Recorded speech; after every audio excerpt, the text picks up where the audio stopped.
Chapter 168. This was a probing attack. If it was successful, more than 100 young warriors stared at Zhao Hai's running figure. All of them clenched their fists, looking very nervous.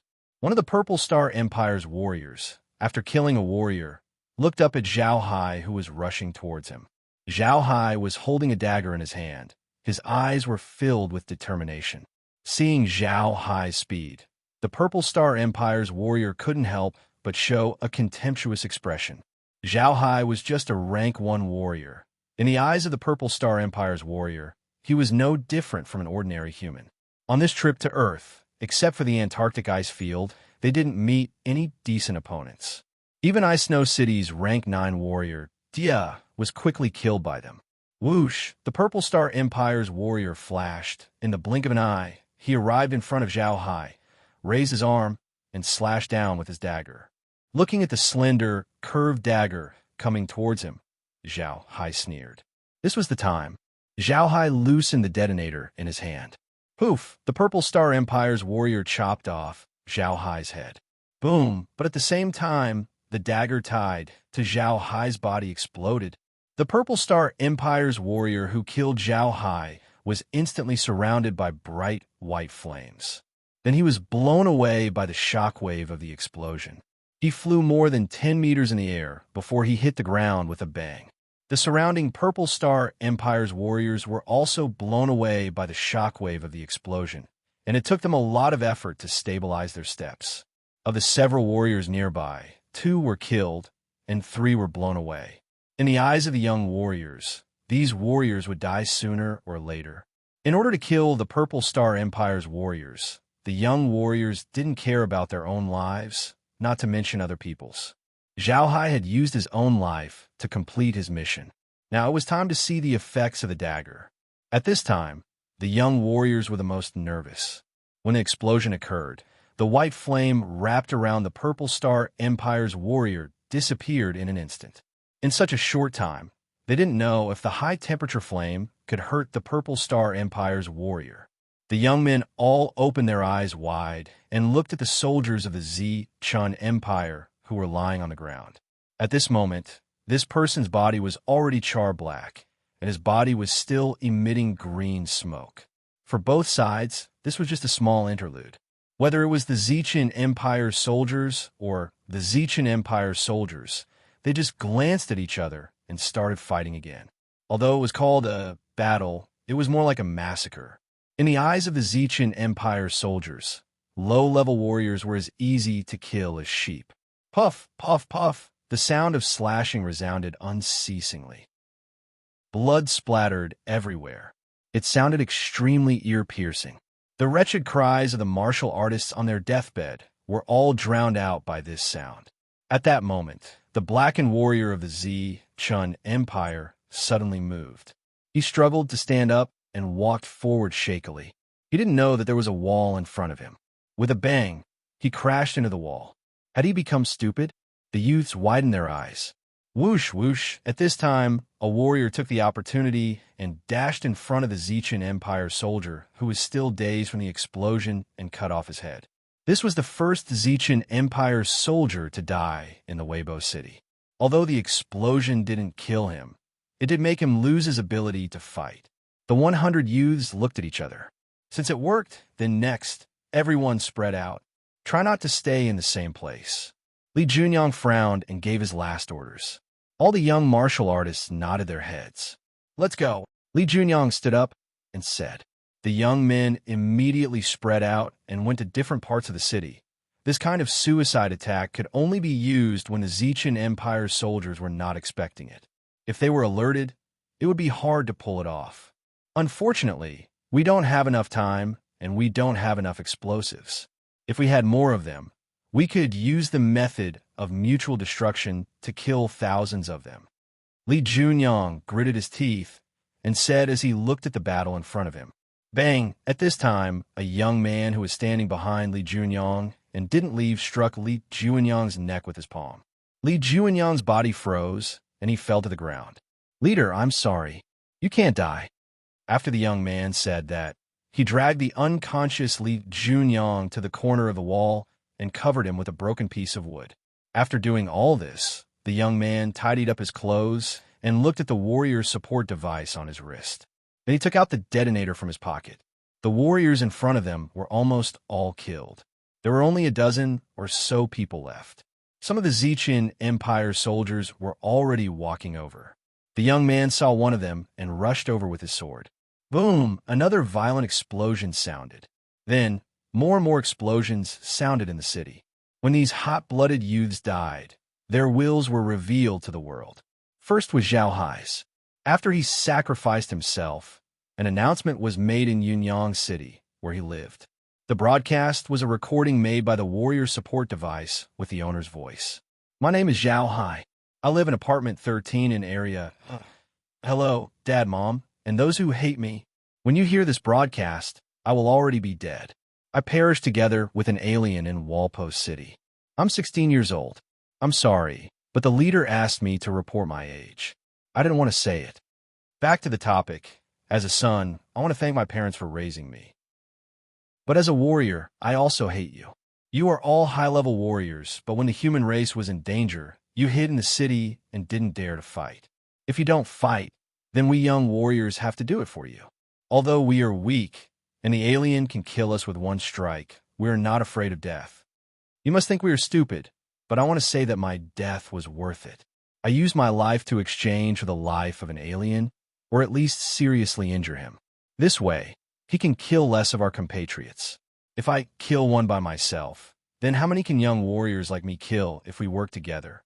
Lastly, I really despise the martial artists in the city. In our hearts, you guys are already out of the game. You guys are like cowardly mice. In the face of a powerful extraterrestrial expert, you can only hide in a hole and tremble. Because you have lost the spirit of a warrior. Damn, there is no time, everyone. See you in next life. This broadcast sounded in every city in a short time. In Tianxiong City, Yang Tian's former classmate, Su Fei, couldn't help but cry when he heard this broadcast. In Tianxiong City, the broadcast was the last words of a 17-year-old boy, Xiefeng. It was Su Fei who used his position to broadcast this kind of broadcast. Chapter 169. Bam! The door to the broadcasting room was suddenly slammed open. Su Fei's body trembled as he turned around, and a fat man appeared in front of him. Su Fei was studying at Tianxiong City School of Electronic Engineering, and he majored in ICT. He was about to graduate, and he was assigned to this small radio station as an intern to solve some technical problems. While this was a world where mutated beasts roamed freely, human technology had not stagnated, and there was a shortage of high-tech talents. After this internship, Su Fei would be assigned to a research department, and he would be paid, well, every month. Here, broadcasting was not part of his job, but with his methods, he was able to successfully broadcast the audio and let everyone in the city know what Li Junyang and the other young men had done. The 1'8" tall fat man in front of him was the owner of this radio station. His surname was Yu. After Mr. Yu slammed the door open, he frowned and looked at Su Fei. "You, boss." Su Fei called out with a guilty conscience. You done a good thing," Mr. Yu said to Su Fei emotionally. I. Su Fei didn't know what to do and didn't know what to say. This time, he had broadcast without permission, and he had even connected it to the city's broadcasting system, and he had caused quite a commotion. In that young man's last words, he had exposed the selfishness and cowardice of the high-ranking martial artists, and he had offended all the high-ranking martial artists in the city. If Mr. Yu were to pursue this matter, Su Fei would not be able to graduate, and his life might even be in danger. Looking at Su Fei's nervous appearance, Boss Yu came forward and patted Su Fei's shoulder. Su Fei, who had just stood up, sat back down. "Good. You've done well. Do you know that after you broadcast this recording, our radio station will become famous?" When Su Fei heard this, he raised his head and looked at Mr. Yu in surprise. When Yang Tian and the little blue dragon arrived above Weibo City, almost all the martial artists in the city had been killed. Once the martial artists were dead, it was the turn of the civilians gathered in the city center. While they had guns, they were no match for the Zichin Kingdom's warriors. Whoosh! The little blue dragon carried Yang Tian and quickly dove down. Pong! Yang Tian jumped down from the little blue dragon and stepped on the chest of one of the Zichin Kingdom's soldiers. Phew! At the same time, the little blue dragon's huge body brought along a strong gust of wind as it flew over the heads of dozens of Kingdom of Zichen soldiers. Boom! The little blue dragon's tail smashed a big hole in the ground, and more than 10 Zichin Empire soldiers were smashed into meat patties. Yang Tian was stunned when he saw this. This was because he realized that the little blue dragon's strength had increased again. This was a good thing. Yang Tian didn't think too much as his figure flickered. Pung, pung, pung. Yang Tian was very fast. He weaved through the Zichin Kingdom's soldiers and killed one with each punch. Because of his fast speed, in just 1 second, he had killed 3 Zichin Kingdom soldiers. Yang Tian's rapid killing had frightened the Zichin Kingdom soldiers, and they all ran away. Now that their leader was dead, they could only run away when they encountered an opponent that they could not defeat. These people must all die. That was the oath that Yang Tian made in the Ice Snow City. Little Blue, keep an eye on them. Don't let any of them escape. Yang Tian shouted as he killed. The little blue dragon did not hesitate. It turned around and flew into the sky, looking down at the entire Weibo city. In this city that was filled with buildings, the little blue dragon's huge body couldn't be used. But if it turned into a mini dragon, while it was agile and fast, it couldn't do much damage to the Zichin Kingdom soldiers. Being in the sky, the little blue dragon could do nothing. Zap, boom, its 2 horns formed a bolt of lightning and struck down. A Zichin Kingdom's soldier that was slaughtering the warriors was charred black and fell to the ground. Now, the whole world knew that Yang Tian had a dragon pet that was very powerful.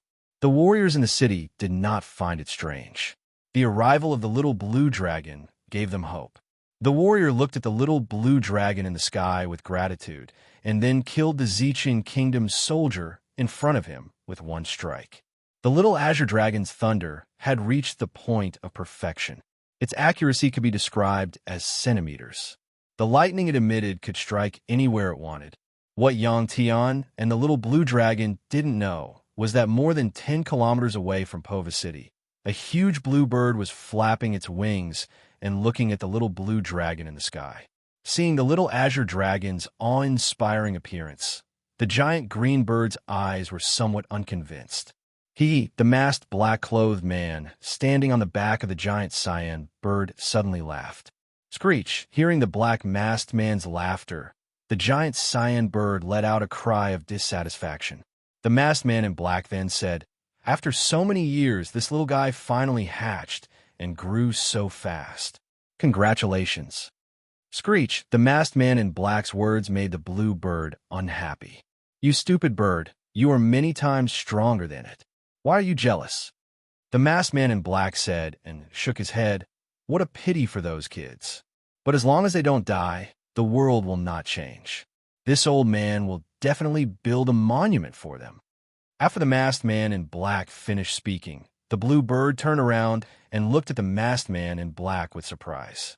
The masked man in black was still looking forward and said, "That kid is not bad either."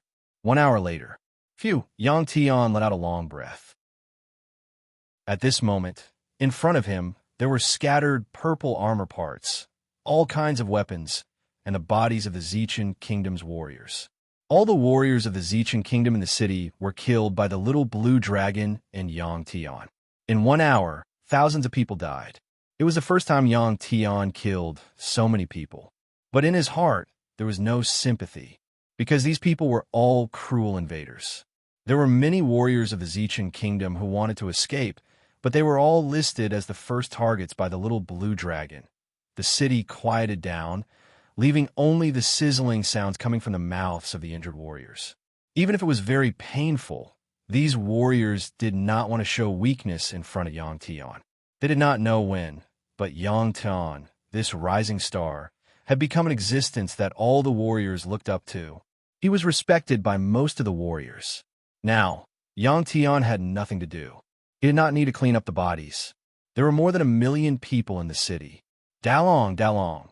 Zhu Hongyu used her remaining right hand to shake Zheng Dalong's body and called out softly, Suddenly, Zheng Dalong opened his eyes and snorted. Seeing Zheng Dalong wake up, Zhu Hongyu was happy. I am not dead. Zheng Dalong looked at Zhu Hongyu's blood-stained face and asked weakly. Zhu Hongyu nodded. Zheng Dalong laughed.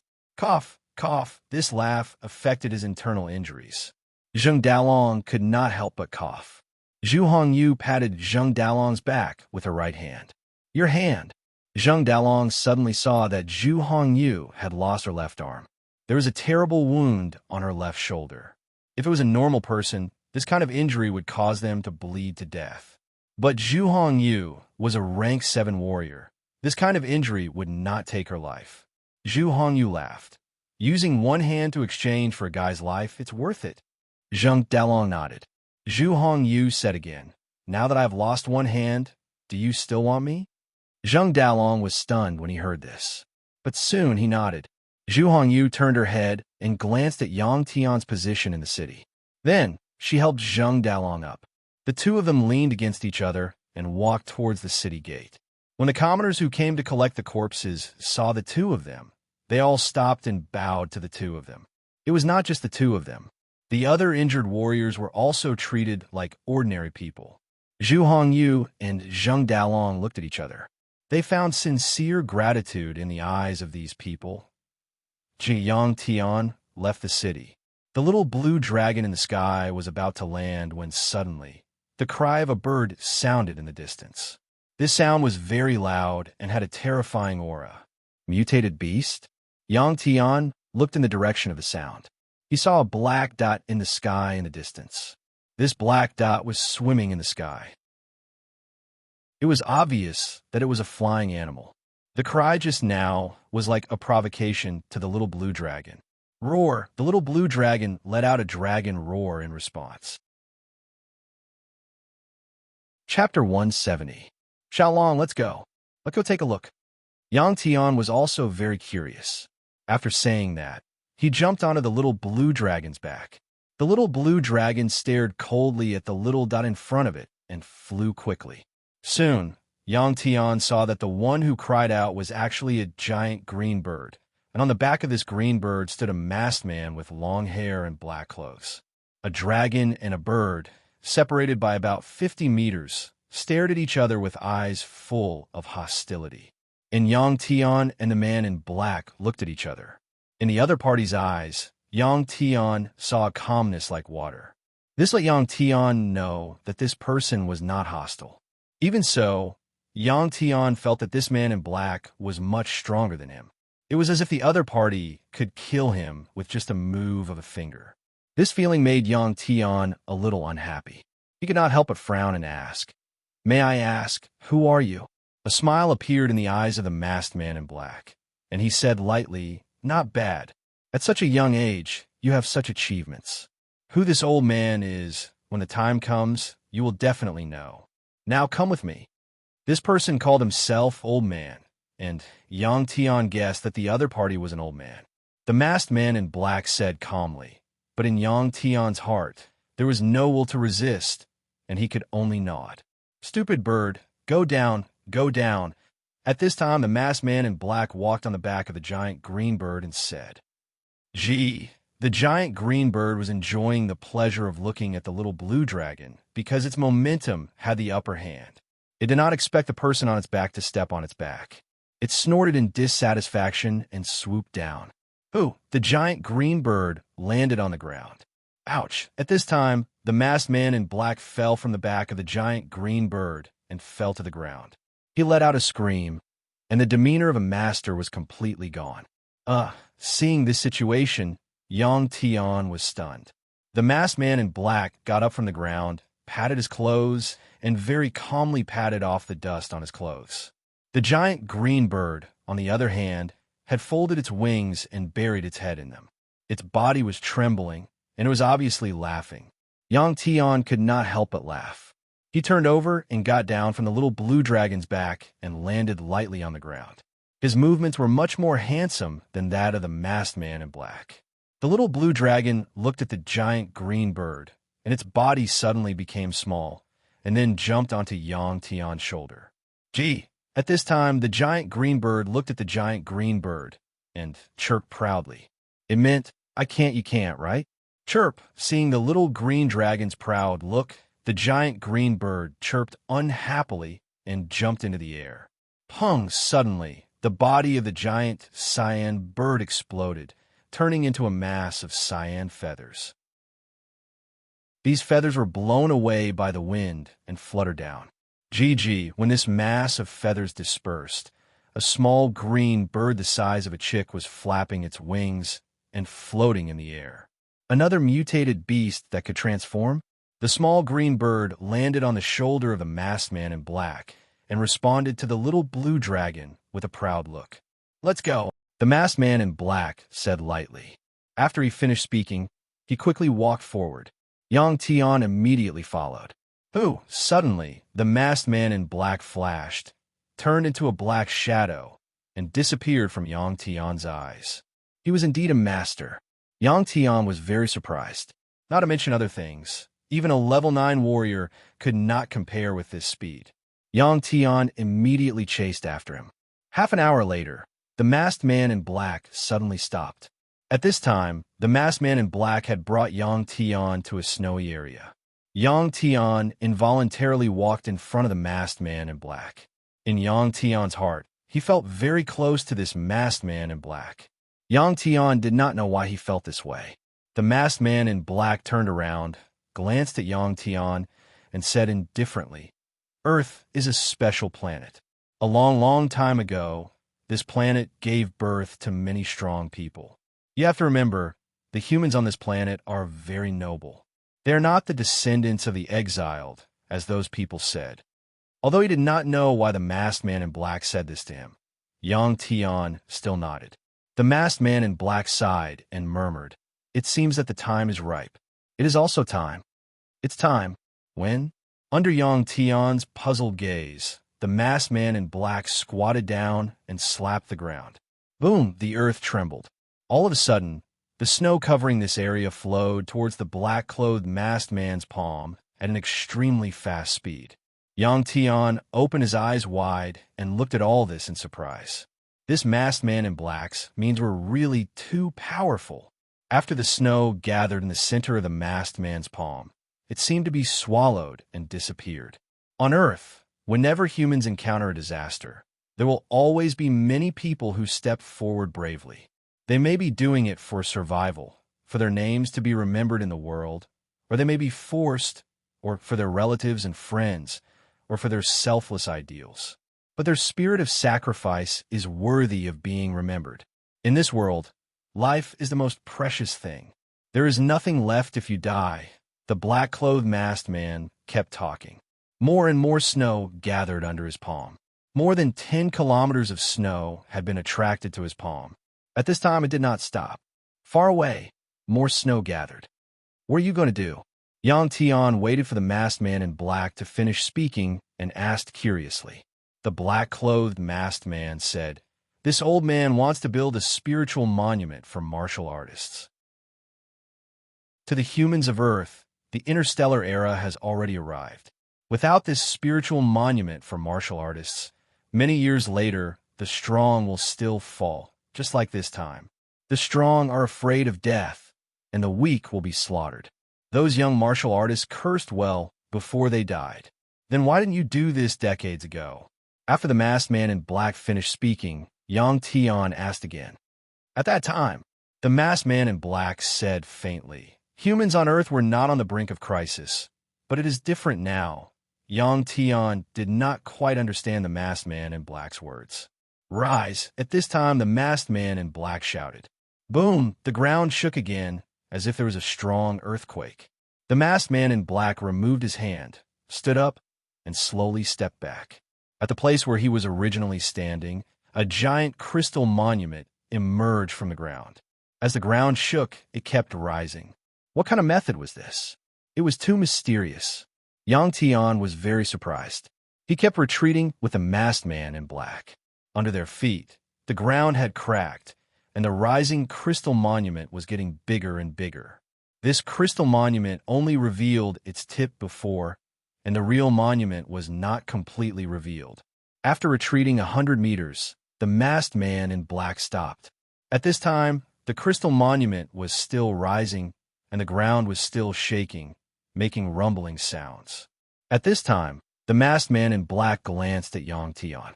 He saw the shocking confusion in Yang Tian's eyes.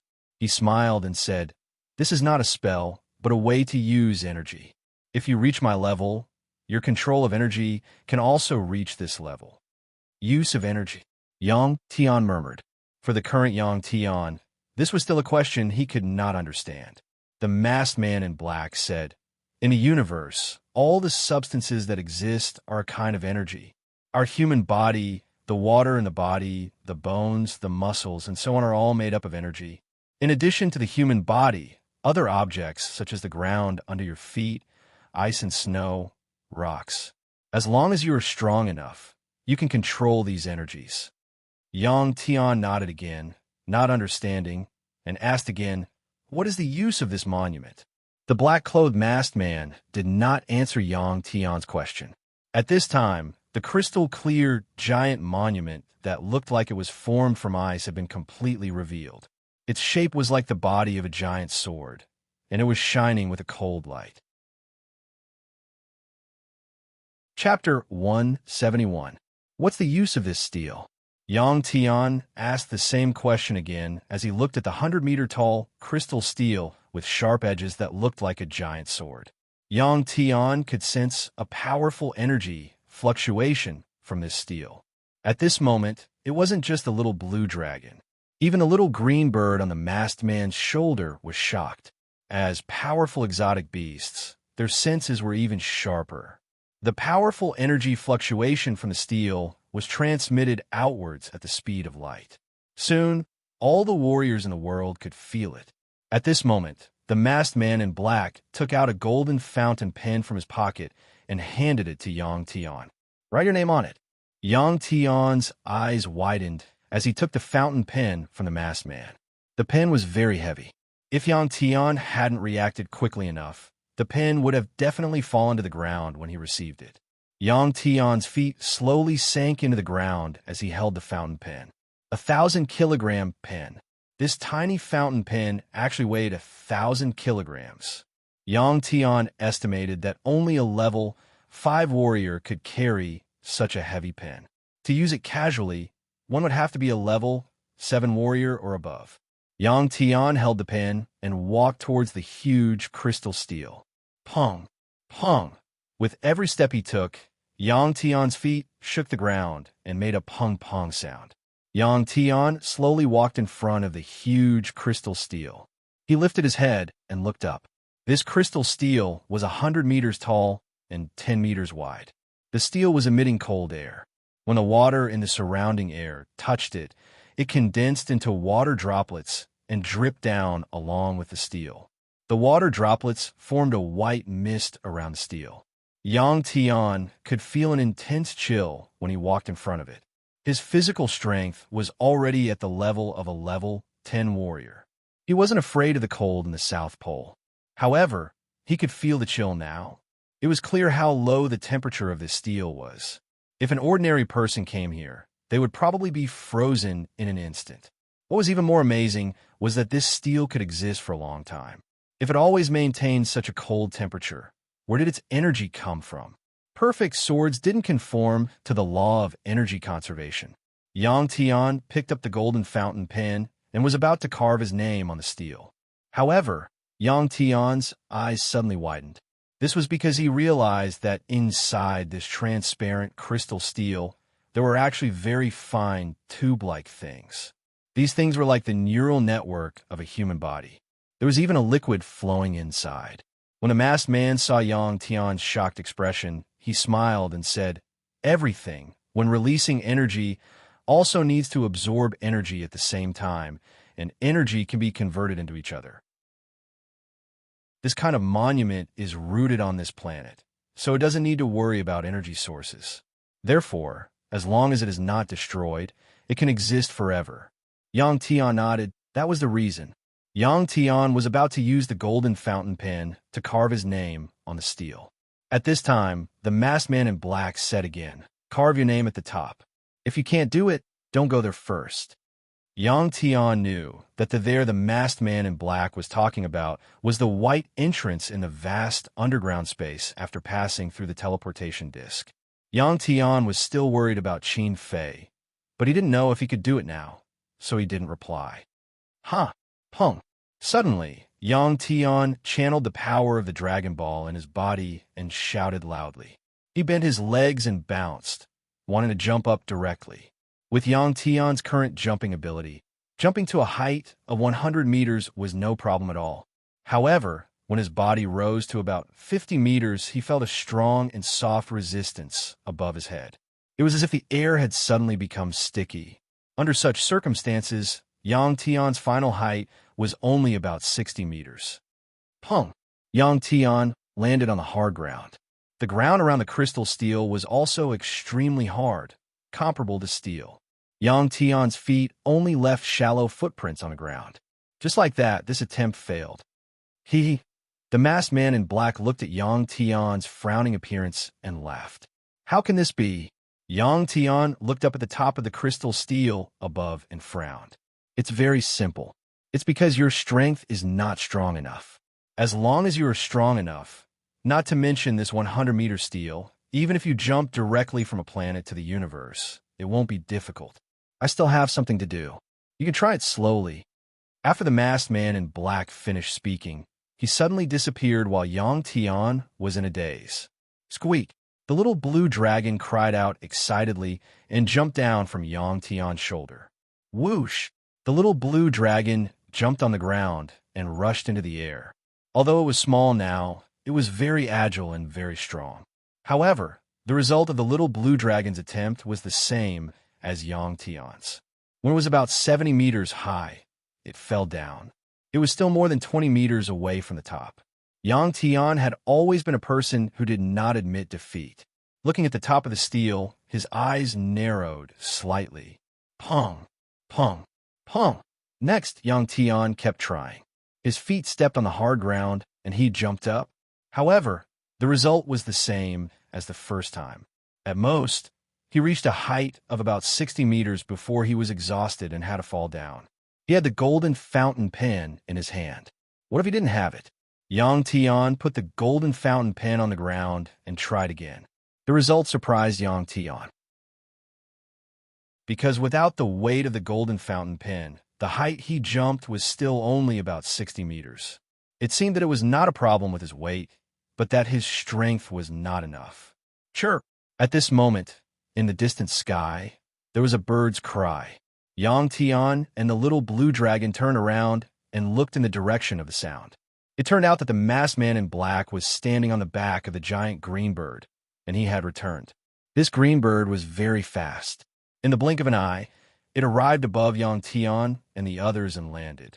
This giant green bird was bigger than the first time Yang Tian saw it. In its mouth, there was a formation plate that was emitting a faint blue light. Punk! After landing, the giant green bird loosened its mouth and threw the formation plate on the ground. The masked man in black got down from the giant green bird and lifted the formation plate. It seemed that it was very difficult for him. He walked to the front of the crystal steel. Punk! There was a loud noise.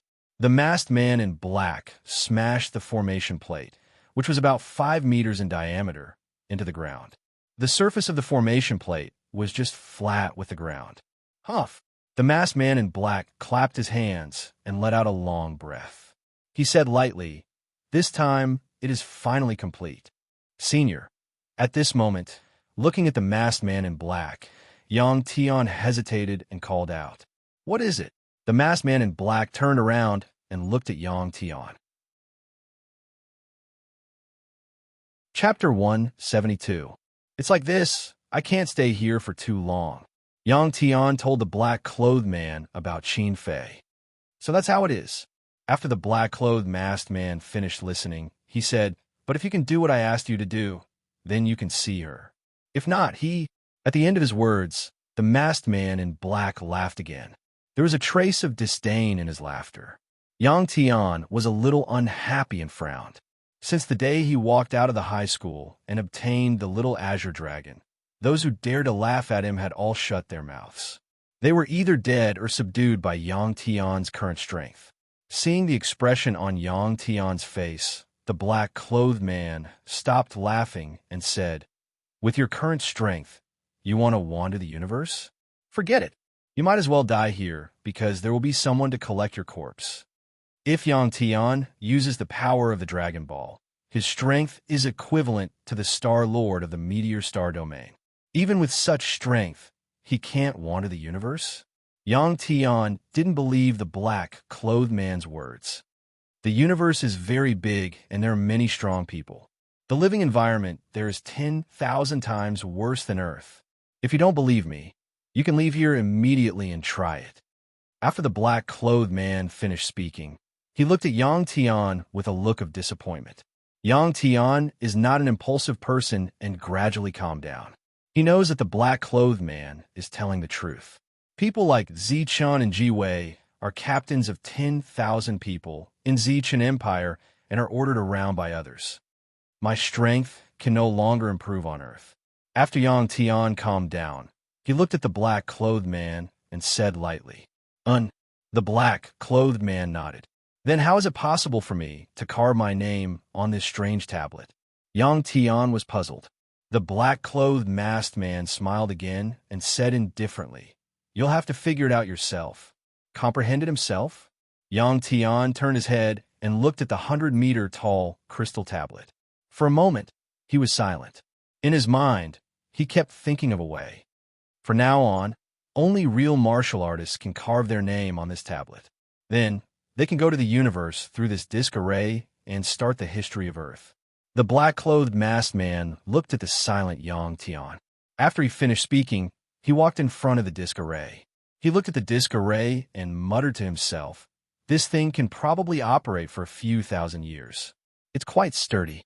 After the black-clothed man finished speaking, he asked Yang Tian, "Have you made your decision?" Yang Tian knew that the black-clothed man was asking him if he wanted to leave now. For Yang Tian, he still has a lot of things to do. When he left Earth, he would say goodbye to his parents. Also, he didn't have much confidence in the future. The masked man in black in front of him was too powerful. Unbelievably strong is unbelievably strong. There was no need for such a person to lie to Yang Tian. Then, what he said was the truth. Yang Tian weighed the pros and cons and said, "I've decided. I'll carve my name on this tablet before I leave." The black-clothed man nodded, then squatted down and patted the disc array.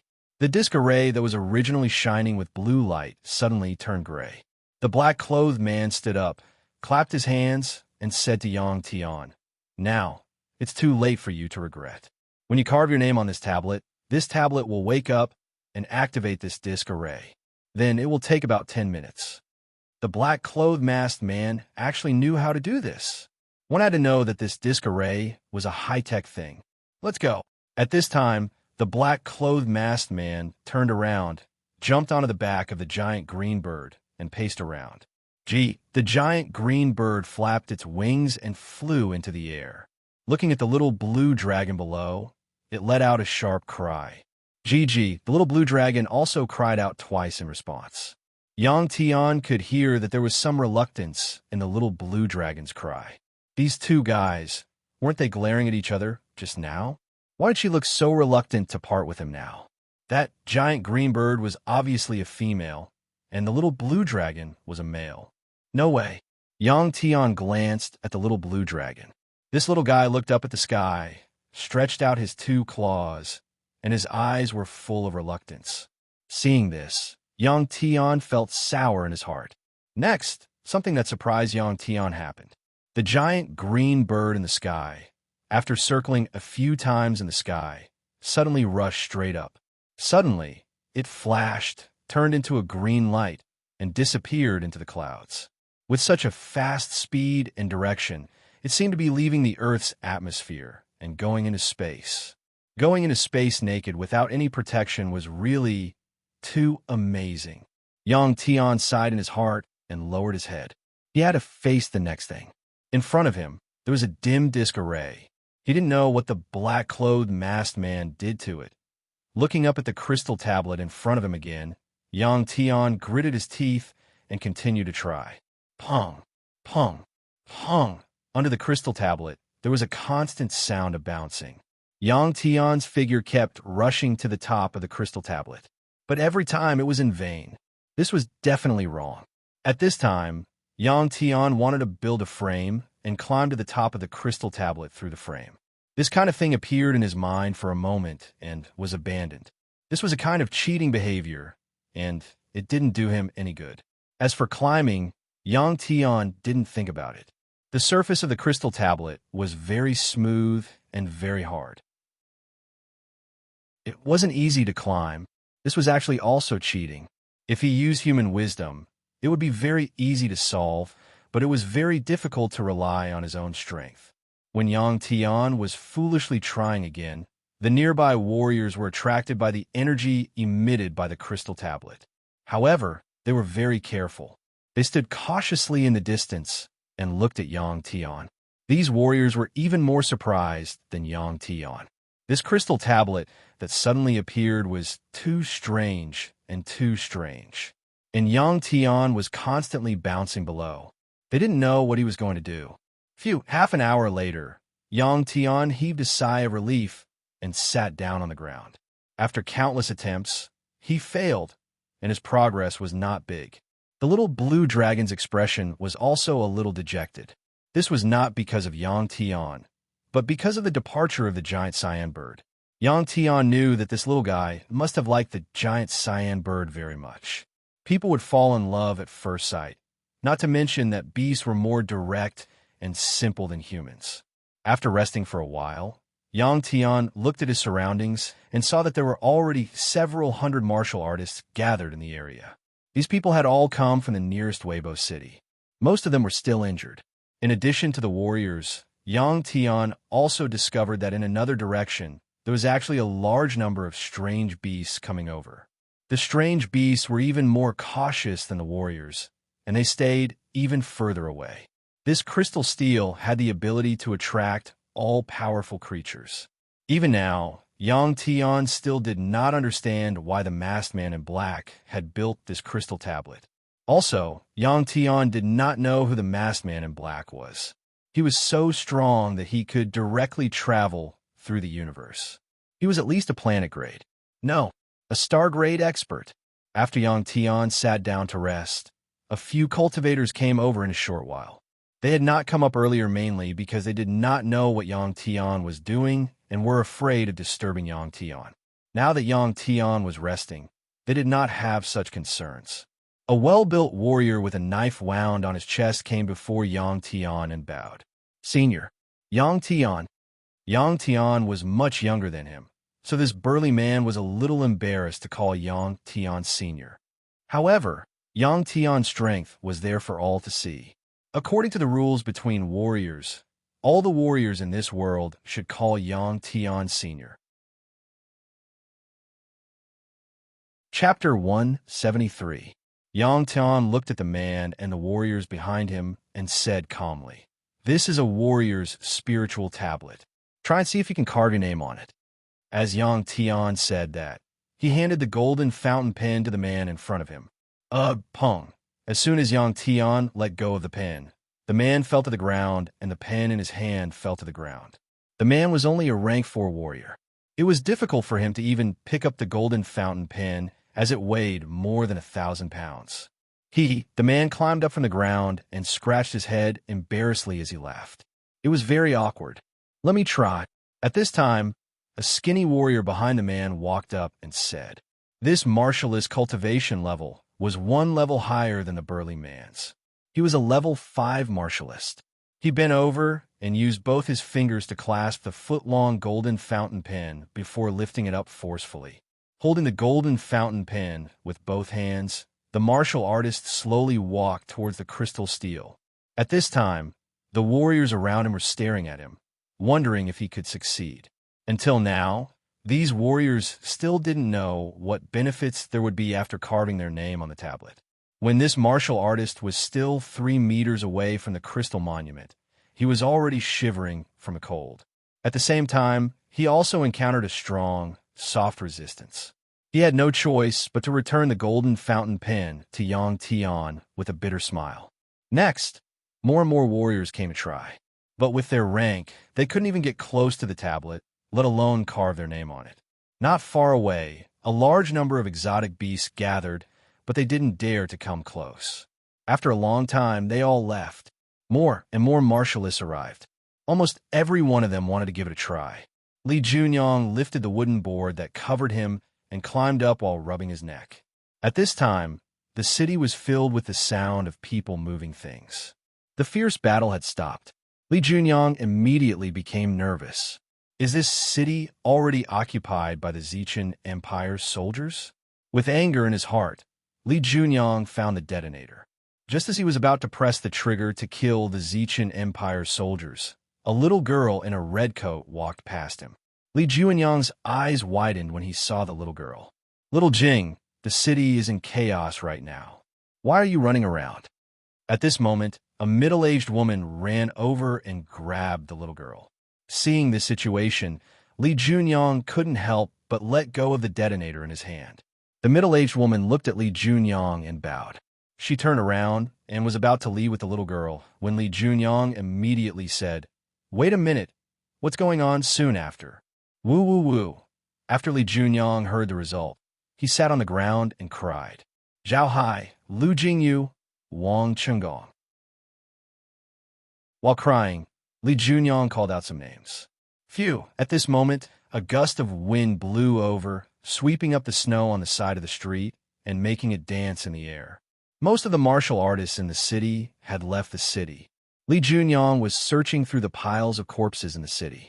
Every time he saw the corpses of the Zichan Empire's soldiers, he would feel happy.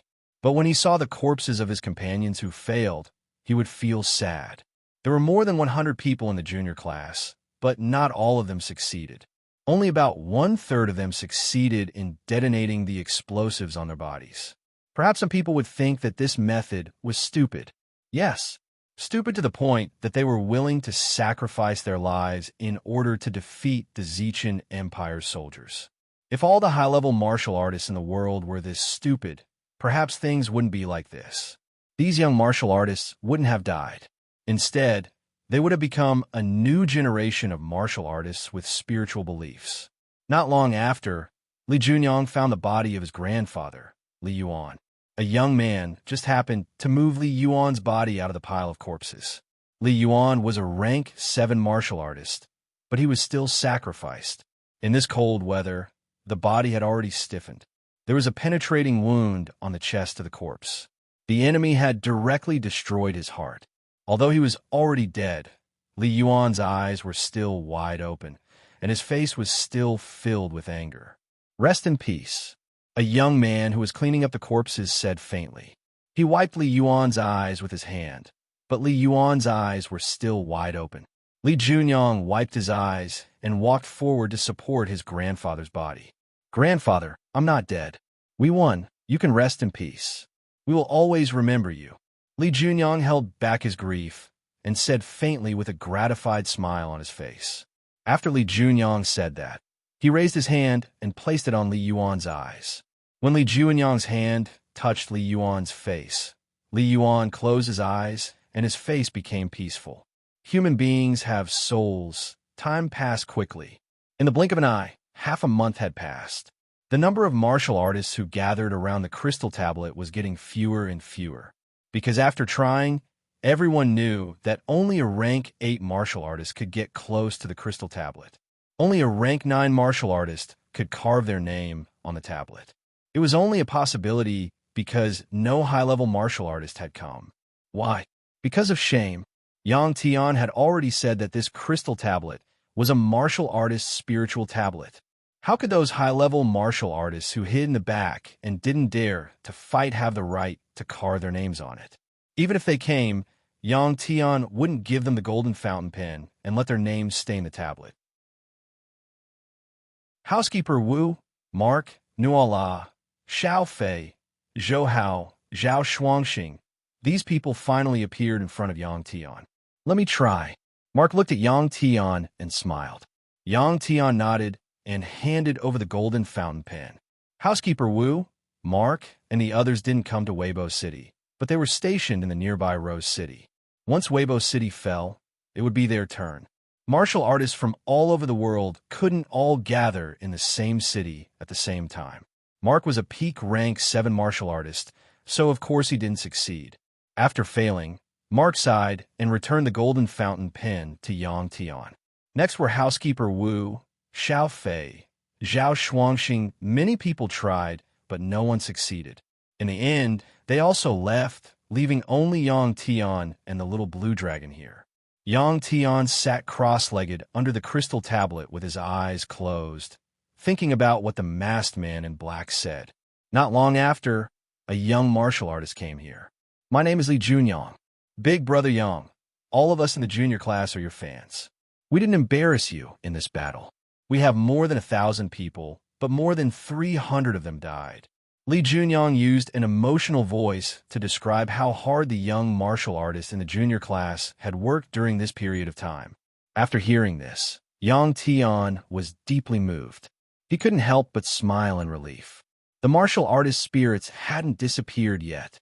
Suddenly, Yang Tian understood. "Big brother Yang, these are the comrades of our junior class who sacrificed themselves. None of them are cowards. Except for you. They're the ones who are most qualified to engrave their names on this tablet." As Li Junyang spoke, he took out a piece of white paper from his bosom. The white paper was filled with names. Wang Haolong, Zhao Hai, Su Jijia, Lu Jingyu, Wang Chenggong. A total of 308 people. Some of these young martial artists died in the hands of the Purple Chun Empire soldiers, while some were killed by their own city's high-rank martial artists. They were given the crime of disrupting the order of the city. "Yangda, please carve their names on this monument as well." After handing the list to Yang Tian, Li Junyang cried and clenched his fist. "Okay." Yang Tian nodded heavily. The paper in his hand was very light, but Yang Tian felt that it was heavy. Chapter 174. 3 days later. After returning home, Yang Tian once again came in front of the crystal tablet. In these 3 days, Li Junyang had been guarding beside the crystal tablet.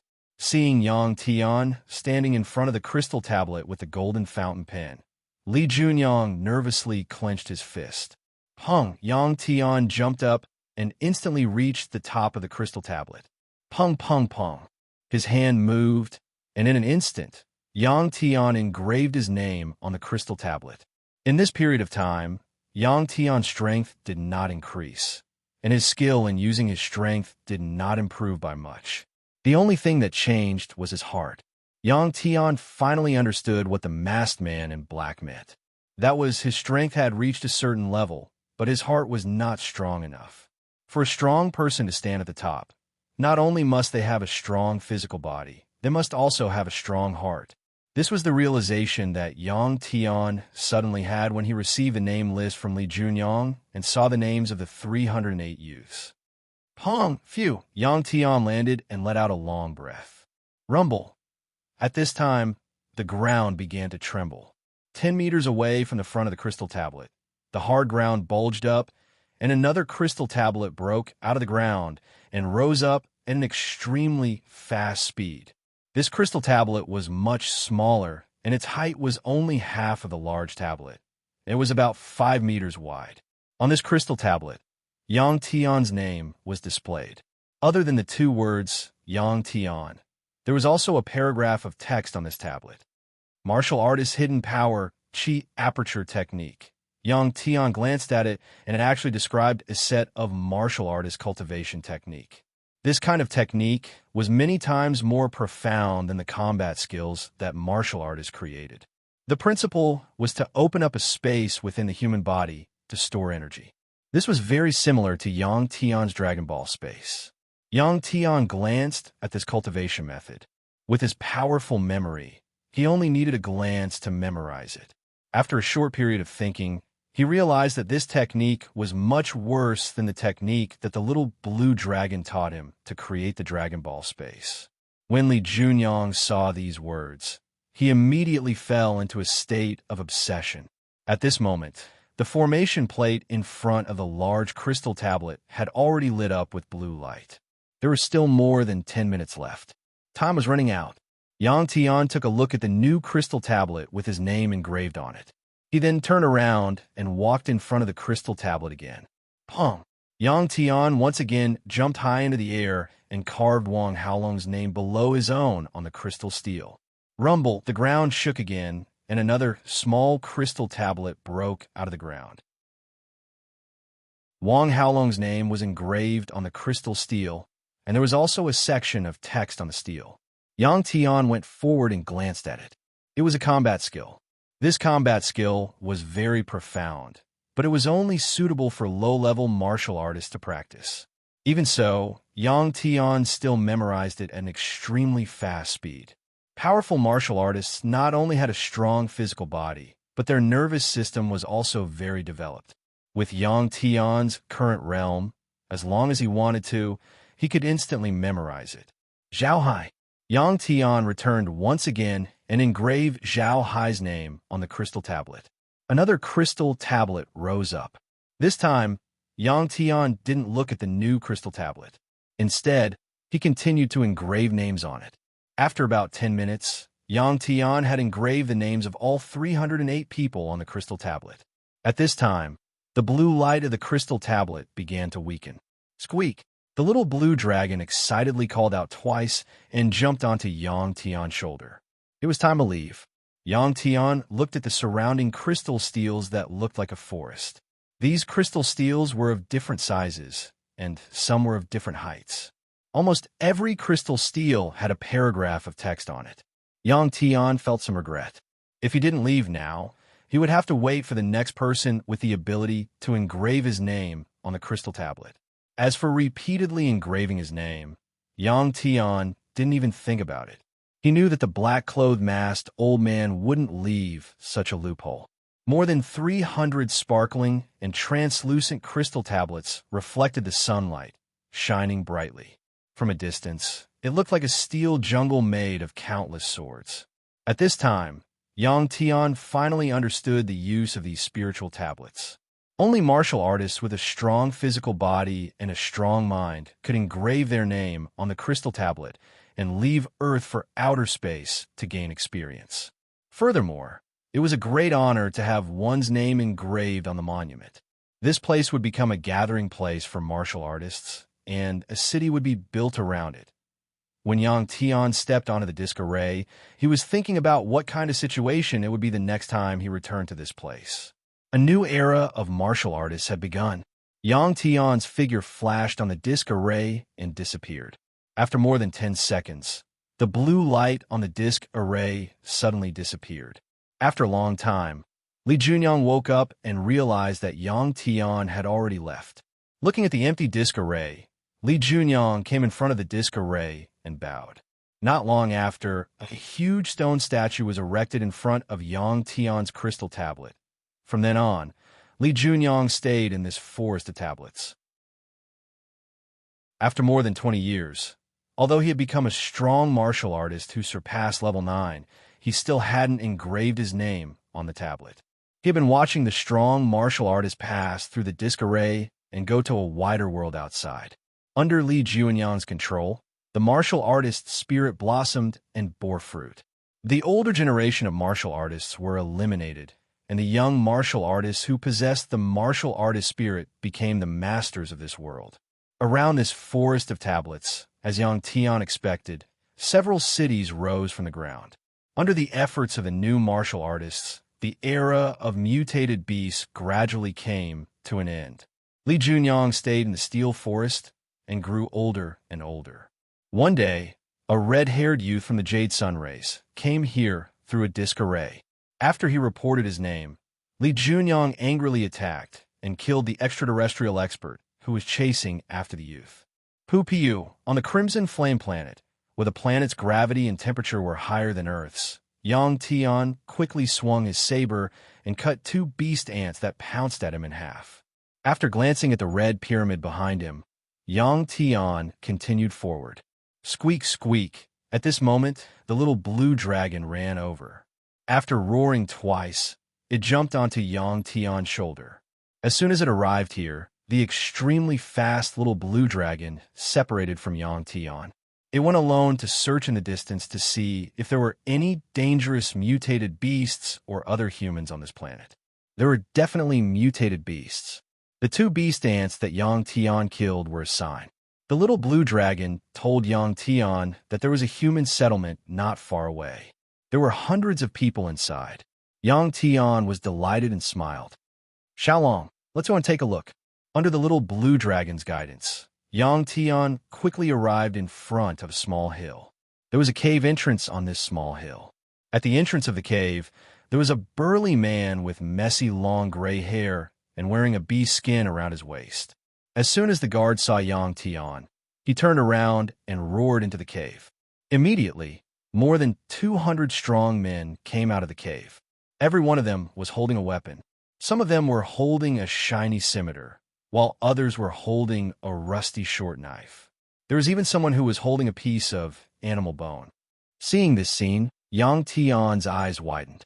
The group of people in front of him was like the humans of an ancient tribe on TV. Chapter 175. These savages in front of Yang Tian are the natives of this planet. They were born and raised on this planet. Yang Tian's height doesn't look tall in their eyes. So some of them looked at Yang Tian's equipment with eyes full of greed. Yang Tian's things are all new. New black t-shirt, new blue jeans, new white sneakers. On his wrist is a multifunctional watch made of high-strength alloy, shining brightly. What attracted these natives the most is the weapon Yang Tian is carrying. Yang Tian's YT elemental alloy knife was ordered in a weapon shop after he returned to Hero City. The workmanship is better than the previous one. There are 2 daggers on his waist. These 2 daggers are not new. They were used by Yang Tian's grandfather Yang Song. Although these 2 daggers looked very old, they were still very sharp. This time, he brought these 2 daggers with him on this trip. In Yang Tian's backpack, there are 3 new sets of clothes, a lot of salt, and other spices, especially for barbecue. In addition, there are several big bottles of purified water. As for defensive armor, Yang Tian didn't bring it. Human-made armor is useless to Yang Tian. In this war, a lot of Zichen Empire soldiers were killed, and a lot of armor was left behind. Wu Fang is in charge of this matter. When Yang Tian left, these armors were already studied by Yang Tian scientists. It won't be long before they can crack the secrets of these armors. Also, some of the Zichen Empire soldiers, especially the generals, have a special storage space that can be used to store a lot of things. However, this kind of high-tech equipment is in a locked state. Even if they die, others can't use it. Moreover, the humans on Earth can't find a way to use it. From Yang Tian's point of view, the things that he brought along were very easy to obtain. However, to the natives of this resource-poor planet, it was like the humans on Earth seeing high-grade beast cores. Although these natives are greedy, they don't act rashly. Qin Jingyang's departure was a lesson to them. Qin Jingyang looks like an old man, but his fighting ability is too strong. He killed the strongest of the natives in an instant.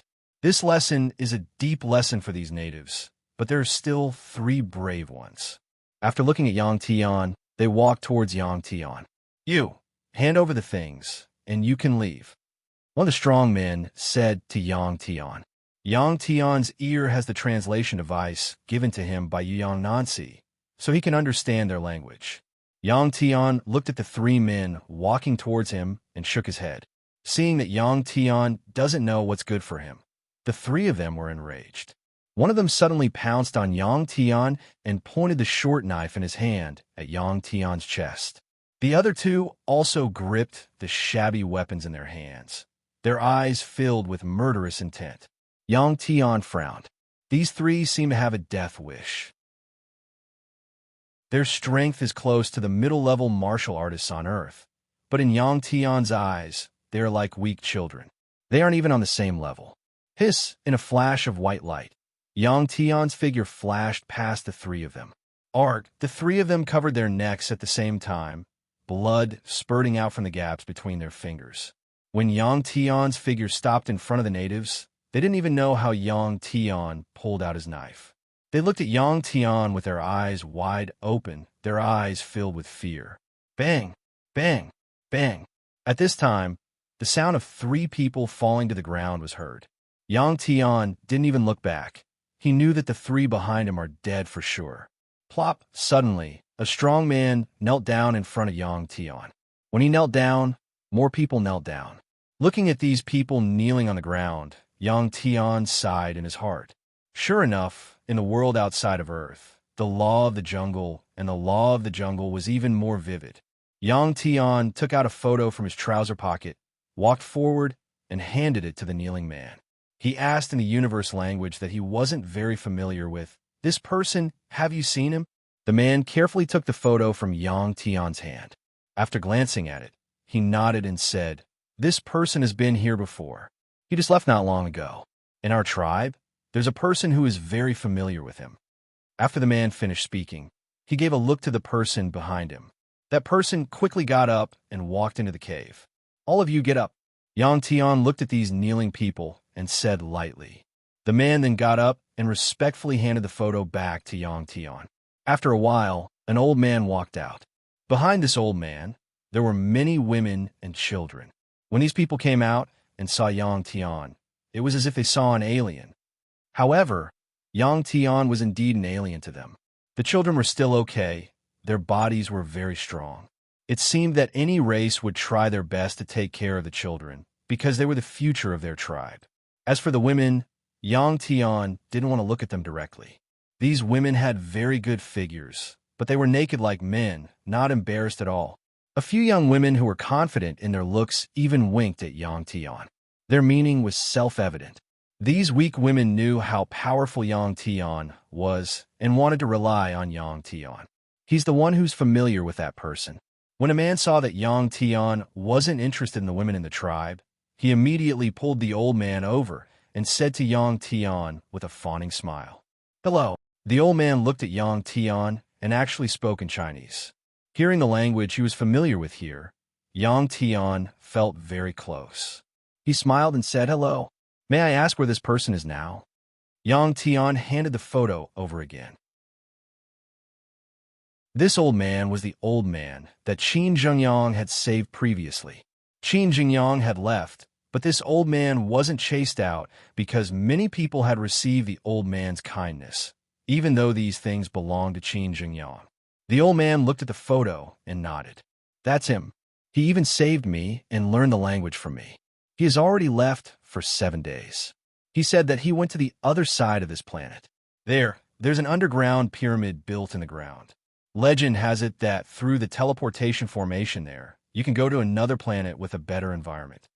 When the old man finished speaking, Yang Tian nodded.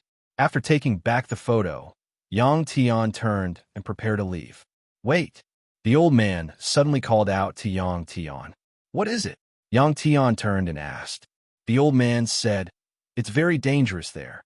On this planet, other than many exotic beasts, there are also some powerful tribes. There are many strong people in those tribes. The underground pyramid is controlled by a tribe. If you want to enter, you have to either kill your way in or pay enough." Yang Tian nodded after he understood. In other words, other than using force to barge in, they would have to pay toll. Chapter 176. After finding out where Qin Lao went, Yang Tian pulled the old man aside and asked him a lot of questions about life. Yang Tian paid the most attention to these common-sense questions because it was related to his survival here. With Yang Tian's current strength, it was not enough to compete with the natural environment. He could only adapt. Half a day passed when the old man finished explaining to Yang Tian. In order to thank him, Yang Tian helped him kill 5 beast ants. After that, Yang Tian was not interested in staying here any longer. He took the little blue dragon and went straight north. On this planet, there were 2 stars that were smaller than the sun hanging in the sky. The 2 stars appeared alternately, allowing the Crimson Flame planet to always be bright. In other words, it was always day, there was no night. As for the temperature on the planet, it was always between 20 to 40 degrees. Going north, this was the direction that the old man of this small tribe pointed out to Yang Tian. This old man did not know which direction to go to reach the underground pyramid as soon as possible, but Qin Lao left from this direction. On the Crimson Flame planet, at a glance, it was red everywhere. Red rocks, red grasses, red bushes, and even the water was red. From time to time, there would be a red wind blowing. In dry conditions, the red wind was formed because the airflow blew up the red sand on the ground. These fine sand would make a person's skin itch when they hit their face. Even a woman with naturally white and delicate skin would not be able to stay here for more than a few days. Her skin would become rough, red, and then black. This was because the ultraviolet star on this planet was also very strong, similar to the scorching sun on Earth during summer. Yang Tian walked for dozens of kilometers, and a small lake appeared in front of him. This was a red lake. Could this water be drunk? When he came to the lake and saw the light red water, Yang Tian frowned. He took out a stainless steel ladle used to fetch water from his backpack, scooped up some water from the lake, and observed it in front of his eyes. The water was transparent and colorless. The reason why the water was light red in color was because there were a large number of tiny red algae plants in the water. This kind of water could be drunk in small amounts, but drinking in large amounts would make people sick.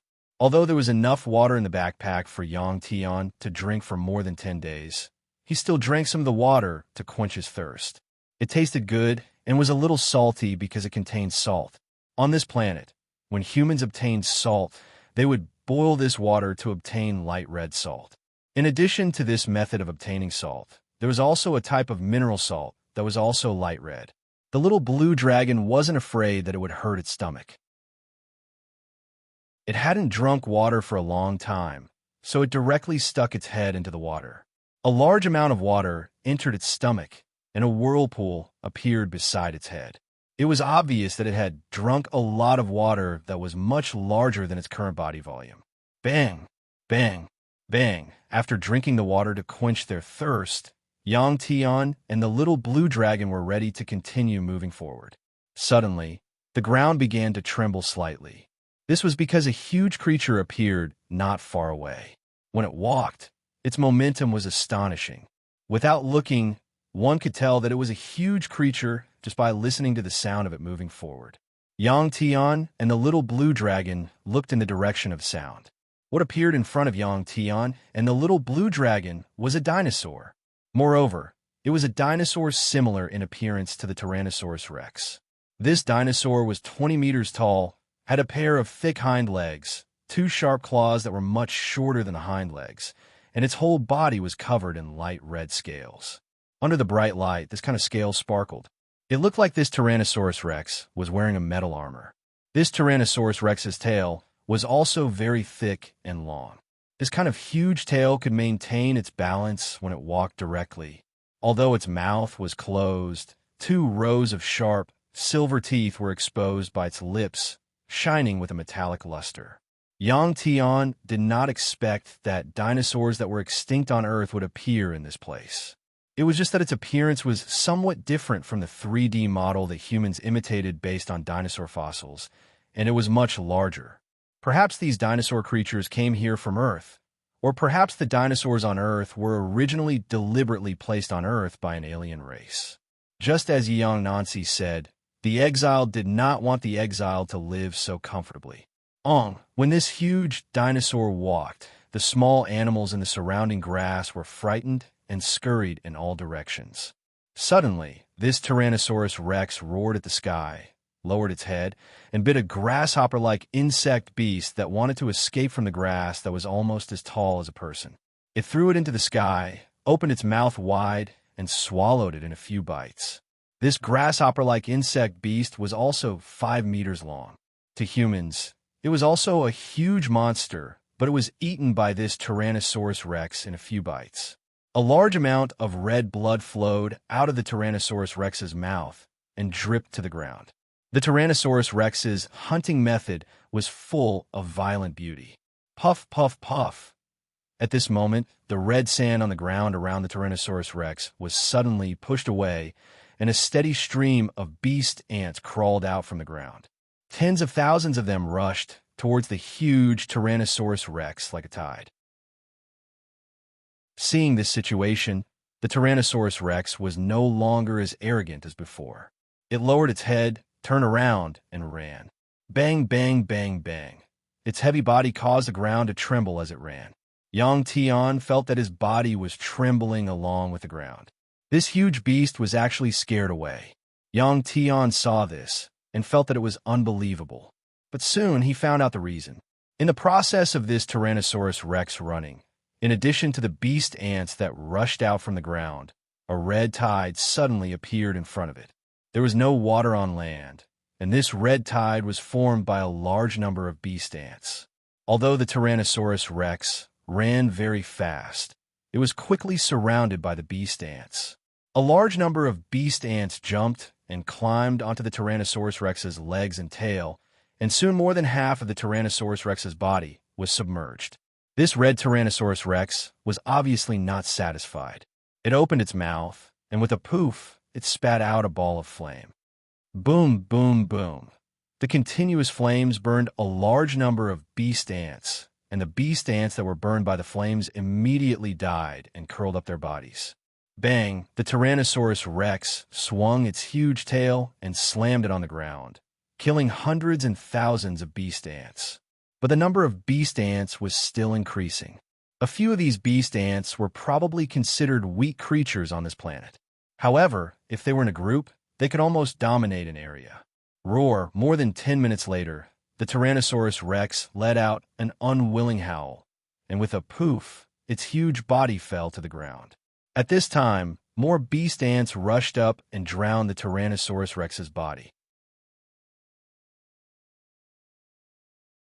Chapter 177.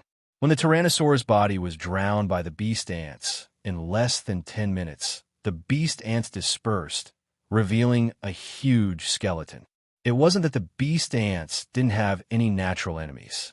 One by one, the beast ants held pieces of Tyrannosaurus flesh in their mouths and were about to leave.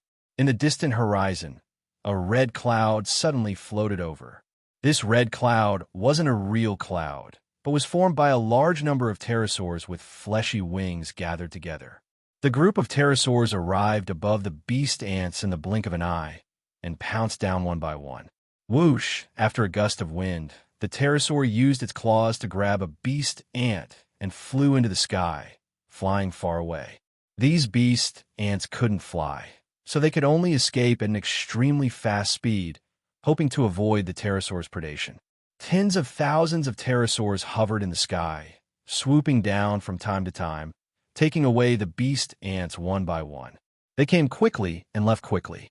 In just a few minutes, other than the dozens of pterosaurs who didn't get anything and were still hovering in the sky, the rest of the pterosaurs had returned. Yang Tian originally thought that this matter was over, but not long after. Screech, in the sky, there was suddenly a sound that sounded like an eagle's cry. A huge red eagle let out a loud screech and came like lightning. It came to the top of a panicking pterosaur's head, grabbed the pterosaur with its claws, and pecked the pterosaur a few times on the pterosaur's head with its hooked beak, and pecked the pterosaur to death. After that, the giant eagle grabbed the dead pterosaur and flew to the distant horizon, quickly disappearing from Yang Tian's sight. Whoosh! At this moment, Yang Tian let out a long sigh of relief. What happened just now was like a big show, with all kinds of creatures taking turns to be on stage, exciting and exciting. The powerful Tyrannosaurus rex preyed on herbivorous exotic beasts, but was then preyed on by beast ants. The beast ants were then preyed on by pterosaurs, and the pterosaurs were then preyed on by giant eagles. At the top of this food chain should be that giant red eagle. Nature was cruel. Yang Tian had seen the creatures on Earth hunting for food on TV before, and he didn't think much of it. But now that he saw it with his own eyes, Yang Tian deeply understood that if you wanted to mingle with others, you could either be a powerhouse at the top of the food chain, or you could just stay at home and not come out. Phew, Yang Tian was preparing to continue moving forward with the little blue dragon. He didn't expect that a pterosaur that was originally fleeing in all directions would return. It couldn't find a beast ant, but it discovered Yang Tian and suddenly swooped down. Looking up from the ground, the pterosaur was not big, but when it rushed down, Yang Tian felt that the sky above his head was covered. The pterosaur was 7 to 8 meters long. When it spread its wings, it looked even bigger. In the face of the pterosaur, Yang Tian raised his head to avoid the pterosaur's claws.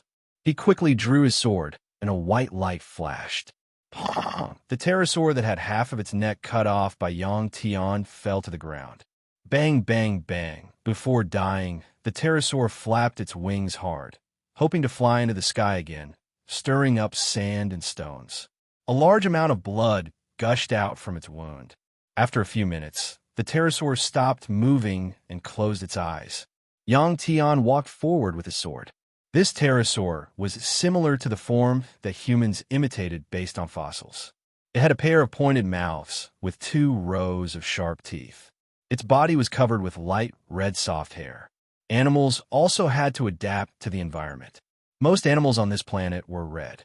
This was because red allowed them to better blend into the surrounding environment and not be discovered by the enemy. Poof! Yang Tian cut open the pterosaur's head. He wanted to see if there were any beast cores in the brains of these beasts. But the result disappointed Yang Tian. It seemed that the beasts on this planet did not have any beast cores in their bodies. The beasts on Earth had mutated because of the YS virus, and that was why they had strange beast cores in their bodies. The beasts on this planet were already very strong and did not need to be stimulated by the mutated virus. There was no threat from the pterosaur in the sky. At this time, the beast ants crawled out from the ground. When the smell of blood spread out with the air, a large number of beast ants gathered. Xiaolong, let's go. Yang Tian did not want to be surrounded by the beast ants. He said to the little blue dragon and ran toward the north. Squeak, squeak. The little blue dragon that was lying on Yang Tian's shoulder cried out twice in response to Yang Tian. It seemed very happy. For the little blue dragon, it felt free in a place like this. This planet was much bigger than Earth. If they wanted to move forward quickly, they could let the little blue dragon transform. However, Yang Tian knew that every time the little blue dragon transformed, it would consume a large amount of energy. There might be a big battle waiting for them later. Yang Tian did not want to let the little blue dragon consume the energy in its body for the sake of convenience. At the bottom of a crimson mountain, there was a huge building. Its shape was like the gladiator arena of ancient Rome. It was made of huge red rocks that were built in a circular shape. Its diameter reached a few thousand meters, and its height reached 100 meters. In the middle of this building was a field that was twice the size of a football field. The ground was paved with extremely smooth, red stone slabs. Some of these stone slabs were cracked, and some of them had sunken holes. Dried blood could be seen in the gaps between these stone slabs. Around this huge building, there was a dense circle of low stone houses. Although these stone houses looked very simple, they were well planned. With the huge building in the middle as the center, they formed concentric circles. Between these circular stone houses was a wide street. There was a large road that went through these circles of stone houses. This road led directly to the huge circular building in the center. At the end of this road, there was a cluster of buildings built on a mountain dozens of kilometers away. These buildings were like the palaces of kings in fairy tales. From the outside, they looked much better and more imposing than the simple stone houses. Crack, crack, crack. Qin Jingyang's hands and feet were shackled. These black shackles were even denser than gold and weighed hundreds of pounds. This kind of weight was not too heavy for a level 9 martial artist. However, it was very hard. Qin Jingyang's hands and feet were very uncomfortable from the abrasion when he was walking. Smack! There was the sound of a whip. There was a man in black armor behind Qin Jingyang. He whipped Qin Jingyang's back. This whip tore Qin Jingyang's clothes. Because there were thorns on the whip, not only did it tear Qin Jingyang's clothes, it also tore the skin on Qin Jingyang's back. There was a horrifying wound. Blood immediately seeped out from the long whip mark, and Qin Jingyang's back was wet. The intense pain stimulated Qin Jingyang's nerves, but he did not even make a sound.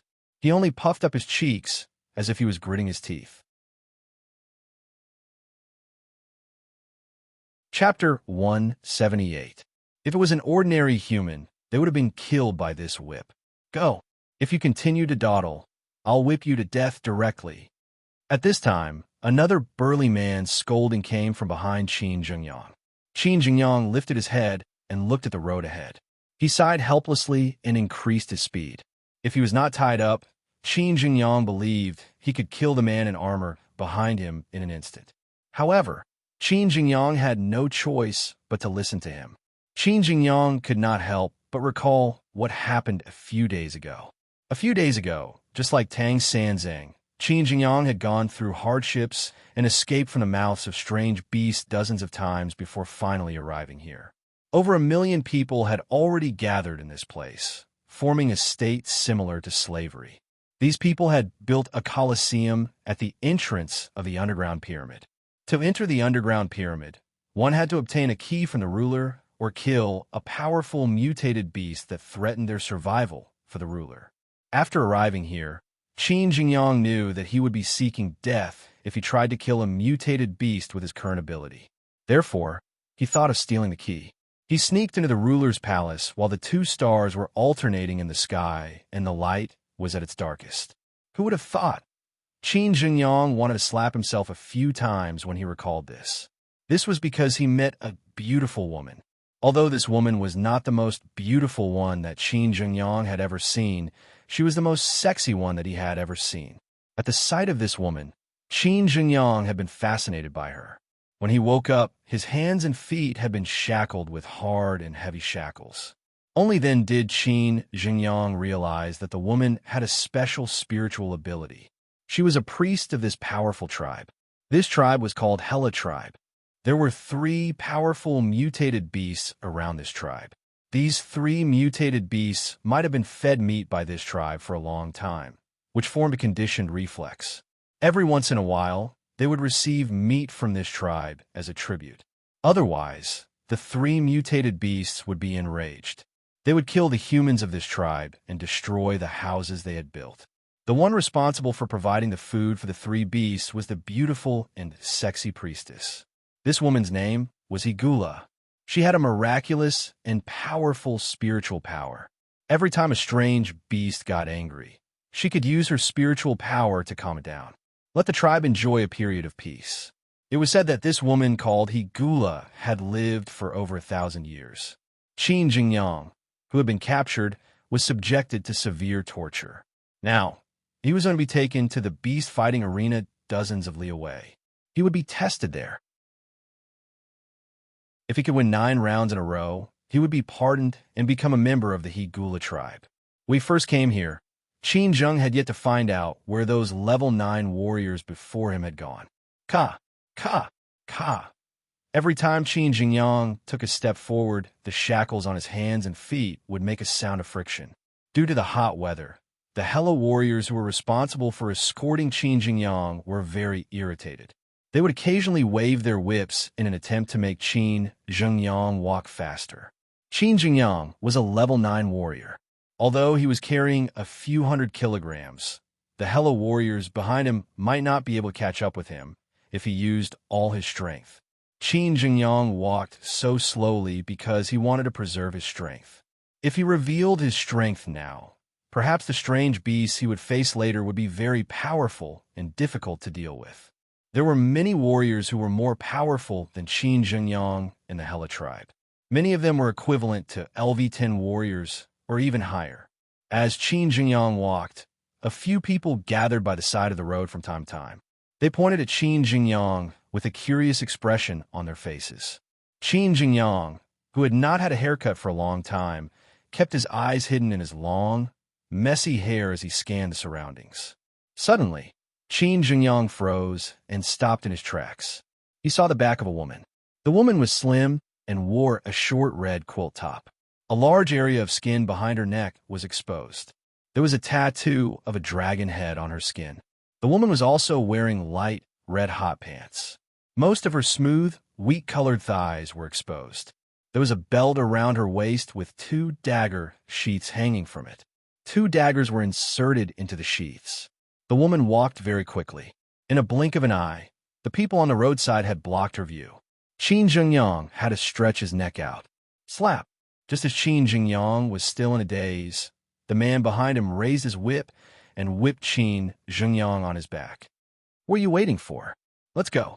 The burly man roared after lashing Qin Zhengyang with his whip. It was as if Qin Zhengyang could not feel the pain. Under his messy hair, his eyes were wide open as he stared at the direction where the woman disappeared. Slap! Seeing that Qin Zhengyang was not listening to him, the man in the armor raised his whip again and whipped him. This time, he did not dare to whip Qin Zhengyang on his back. Instead, he whipped the ground, and there was a loud crack. Because half of the flesh on Qin Zhengyang's back had been torn apart, blood kept flowing down, and Qin Zhengyang's tattered pants were wet. If he whipped him a few more times, he was afraid that he would kill Qin Zhengyang. After the crack, Qin Zhengyang came back to his senses. He turned around and coldly stared at the man who whipped him. "Ah!"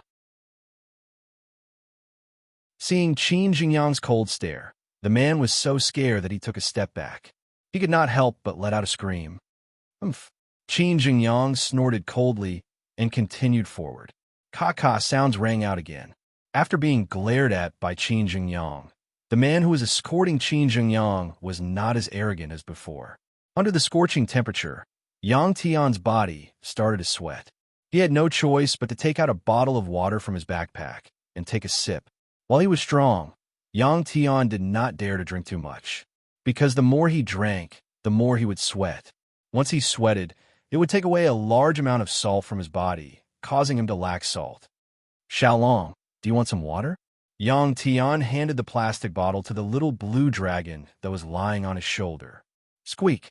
The little blue dragon squeaked twice, indicating that it did not need it. Yang Tian closed the lid of the bottle and continued forward with his saber. At this time, Yang Tian was already hundreds of kilometers away from the lake. After leaving the lake, the further north he went, the drier the weather became. If it were not for the fact that he could see large patches of red plant from time to time, Yang Tian would have thought that he had entered the desert of this planet. Poof! When Yang Tian passed by a red hill, the hill suddenly exploded.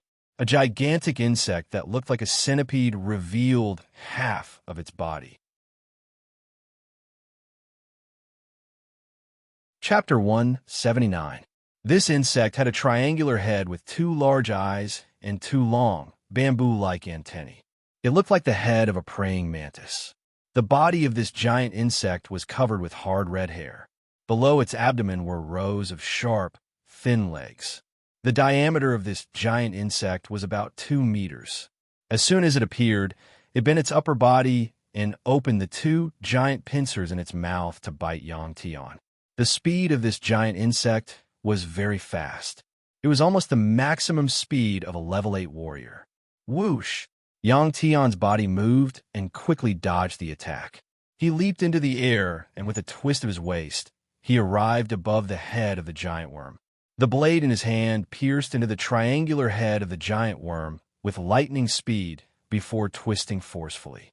When Yang Tian pulled out his saber and landed on the ground, the giant insect's upper body was already drooping and motionless. Yang Tian's saber directly destroyed the giant insect's brain. After killing this giant insect, Yang Tian's expression did not relax, because bang, bang, bang, suddenly the densely packed hills around him exploded one after another. One by one, giant insects appeared in front of Yang Tian's eyes. A gust of wind blew and the exploded sand was blown away, forming a red sand mist. Yang Tian glanced around and was surprised to find that he was surrounded by these giant insects. These insects appeared one by one and stood upright. They formed a forest of insects in this large area. If he did not rely on the little blue dragon, he would have to fight his way through. Buzz, buzz, buzz, the saber in Yang Tian's hand began to tremble. Yang Tian realized that the power of the Dragon Ball was very strong. When he used it, he did not dare to inject too much power into the saber. Otherwise, this saber that was worth tens of millions of martial coins would be scrapped. The saber that was infused with the power of the Dragon Ball was even more destructive. Whoosh! Meanwhile, Yang Tian chopped off the triangular head of a giant insect that was attacking him with a single slash. At this time, another giant insect from the side also pounced over. Chi. Yang Tian's silhouette flashed in the red sand mist, chopping off the heads of giant bugs one after another. In less than a minute, wherever Yang Tian passed by, the giant worms that came out from the sand would all fall to the ground. They looked like half-dead earthworms that were exposed from the ground. Half an hour later, Yang Tian finally rushed out of the insect forest. He could not help but let out a long breath. These insects were too strange. They burst out of the sand one by one, revealing only half of their bodies. Moreover, these insects didn't have a large range of activity. If Yang Tian was within their attack range, they wouldn't pay any attention to him. If it was a real swarm of insects, they would have swarmed over and surrounded him. Half a body? Yang Tian looked at the corpse of an insect that he had just cut off and became curious. He was curious to see what the body of this insect looked like when it was buried in the sand. After the heads of these insects were cut off, there was no red blood flowing out of their necks. Instead, there was a white liquid that slowly seeped out. It had a strange smell, like the smell of tree sap. There was also a faint fishy smell in it. Yang Tian slowly came to the last insect that he had killed. He stabbed the saber in his hand into the ground, picked up half of the insect's body, and pulled it out with force. With Yang Tian's current strength, he could lift heavy objects that weighed up to 10,000 pounds. As he pulled, the insect's body began to slowly move out. Chi. Yang Tian continued to use force. After a while, the insect's body began to crack. Puffed because he used too much force, this part of the insect's body was pulled out by Yang Tian. Yang Tian hugged the insect's body and sat on the ground. At this time, a white liquid spurted out from the broken root of the insect's body. Rumble, almost at the same time that the insect's body was broken, the ground began to shake. Yang Tian was shocked to find that the insect's body that he had cut off, as well as the insects that were still moving in the distance, were all slowly shrinking into the ground. Soon, they sank into the ground. Xiaolong, there's something big down there. When all the insects had disappeared, Yang Tian opened his eyes wide and said to the little blue dragon on his shoulder. Squeak, squeak, the little blue dragon cried out excitedly. Then let's dig and see. If it's a big guy that can't be killed, take me and run. Yang Tian said again. Squeak, squeak. The little blue dragon cried out again, telling Yang Tian that there was no problem. When all the headless insects' bodies and the giant insects that were still moving sank into the ground stopped shaking. Yang Tian picked up the knife and began to dig at the part of the insect's body that he had just pulled out. Yang Tian, who had a very keen sixth sense, suddenly felt that there was a big guy down there. After finding it, he might be able to obtain great benefits. This place on the surface looked like a desert. The red sand on the surface was dry and soft, but the deeper he dug, the more moist and compact the red sand became. After digging more than 10 meters deep, the hardness was about the same as that of ordinary rocks. This was a good thing for Yang Tian because if the ground was all soft sand, he could just give up. Unless he brought a mechanical engineering team and threw a big hole in this place, he would be able to dig out the big guy below. After digging 5 or 6 meters deep, Yang Tian finally found a cave about 3 meters in diameter. The walls of this cave were smooth, and it was obvious that they had been polished by living creatures. It was dark inside, and he couldn't see the bottom. At the same time, there was a strong smell of grass coming from inside. Xiaolong, go down and take a look. After digging out the hole, Yang Tian said to the little blue dragon. This kind of thing was suitable for the little blue dragon to do. Because the little blue dragon was now small and agile, it could escape immediately if something was wrong. Just like the level 8 earthworm they encountered last time, it was also attracted by the little blue dragon. The giant earthworm's brain was also not very good. If it kept hiding in a hole and didn't come out, Yang Tian couldn't do anything about it. Now it was the turn of the big guy below the ground. Squeak, the little blue dragon liked to do this kind of thing the most. It cried out excitedly, and its small body turned into a green shadow, rushed down like lightning, and disappeared into the dark hole. Although he believed in the little blue dragon, Yang Tian immediately took out the flashlight hole from his backpack, turned it on, and shown it inside. If something was wrong, he would immediately go down the hole and support the little blue dragon. Squeak! After waiting nervously for about 5 minutes, the little blue dragon came out of the hole and told Yang Tian that it was safe below. Yang Tian nodded, looked around, put the backpack away, put the flashlight in his mouth, inserted the sword into the scabbard at his waist, and ran the power of the dragon pearl in his body, turned his hands into a pair of dragon claws, and went down the wall of the cave. Chapter 180. After his hands turned into dragon claws, it was much more convenient than using tools. Yang Tian's claws could easily insert into the wall of the cave, allowing him to quickly descend along the wall. After more than a minute, Yang Tian finally reached the bottom of the cave after descending more than 100 meters. Yang Tian shone the flashlight down and found that he had come to a huge space. The top of this space was a solitary shape with many holes 3 meters in diameter. Yang Tian came down from one of the holes. The temperature in the cave was much lower than outside, and the air was very humid. The only uncomfortable thing was that there was a strong fishy smell in the air. This space was very large. Yang Tian couldn't see the end of this underground space with the light of the flashlight. Those insects just now must have come out from these holes. If this is an insect nest, then it will be troublesome. Yang Tian looked at the top of the space again and said that the holes were like a beehive. Rumble, at this moment, the ground under Yang Tian's feet moved. This movement was not a vibration, but a kind of horizontal movement. Yang Tian could clearly feel it. Under his feet, Yang Tian immediately shone the flashlight hole under his feet. Under his feet, there was moist red sand, but it looked very thin, and the distribution was not very uniform. Yang Tian pulled out the knife from his waist and scratched the ground. A wisp of white flashed in front of Yang Tian's eyes, and then it was covered by the scattered sand. There seemed to be something on the ground under his feet. Yang Tian's eyes widened, and he immediately squatted down, put the knife in his hand flat, and scraped the ground with the knife. The red sand on the surface was scraped away, revealing a white, eggshell-like thing. Yang Tian was curious and used the knife to scratch the eggshell-like skin again. Poof! Suddenly, the white hard shell broke open, and a white fleshy tentacle rushed out from inside, rolling toward Yang Tian like lightning. Yang Tian chopped off the white fleshy feelers that were as thick as an arm. These fleshy tentacles were soft, just like the tentacles of an octopus, but there were no suckers on them. That knife made Yang Tian realize that this fleshy feeler was extremely tough. Even if an ordinary person held such a sharp knife in his hand, they would not be able to cut off this fleshy feeler. Creak, creak! At this moment, the little blue dragon cried out excitedly. Then, something that surprised Yang Tian happened. The little blue dragon actually grew bigger, grabbed the tentacle, and swallowed it into its stomach.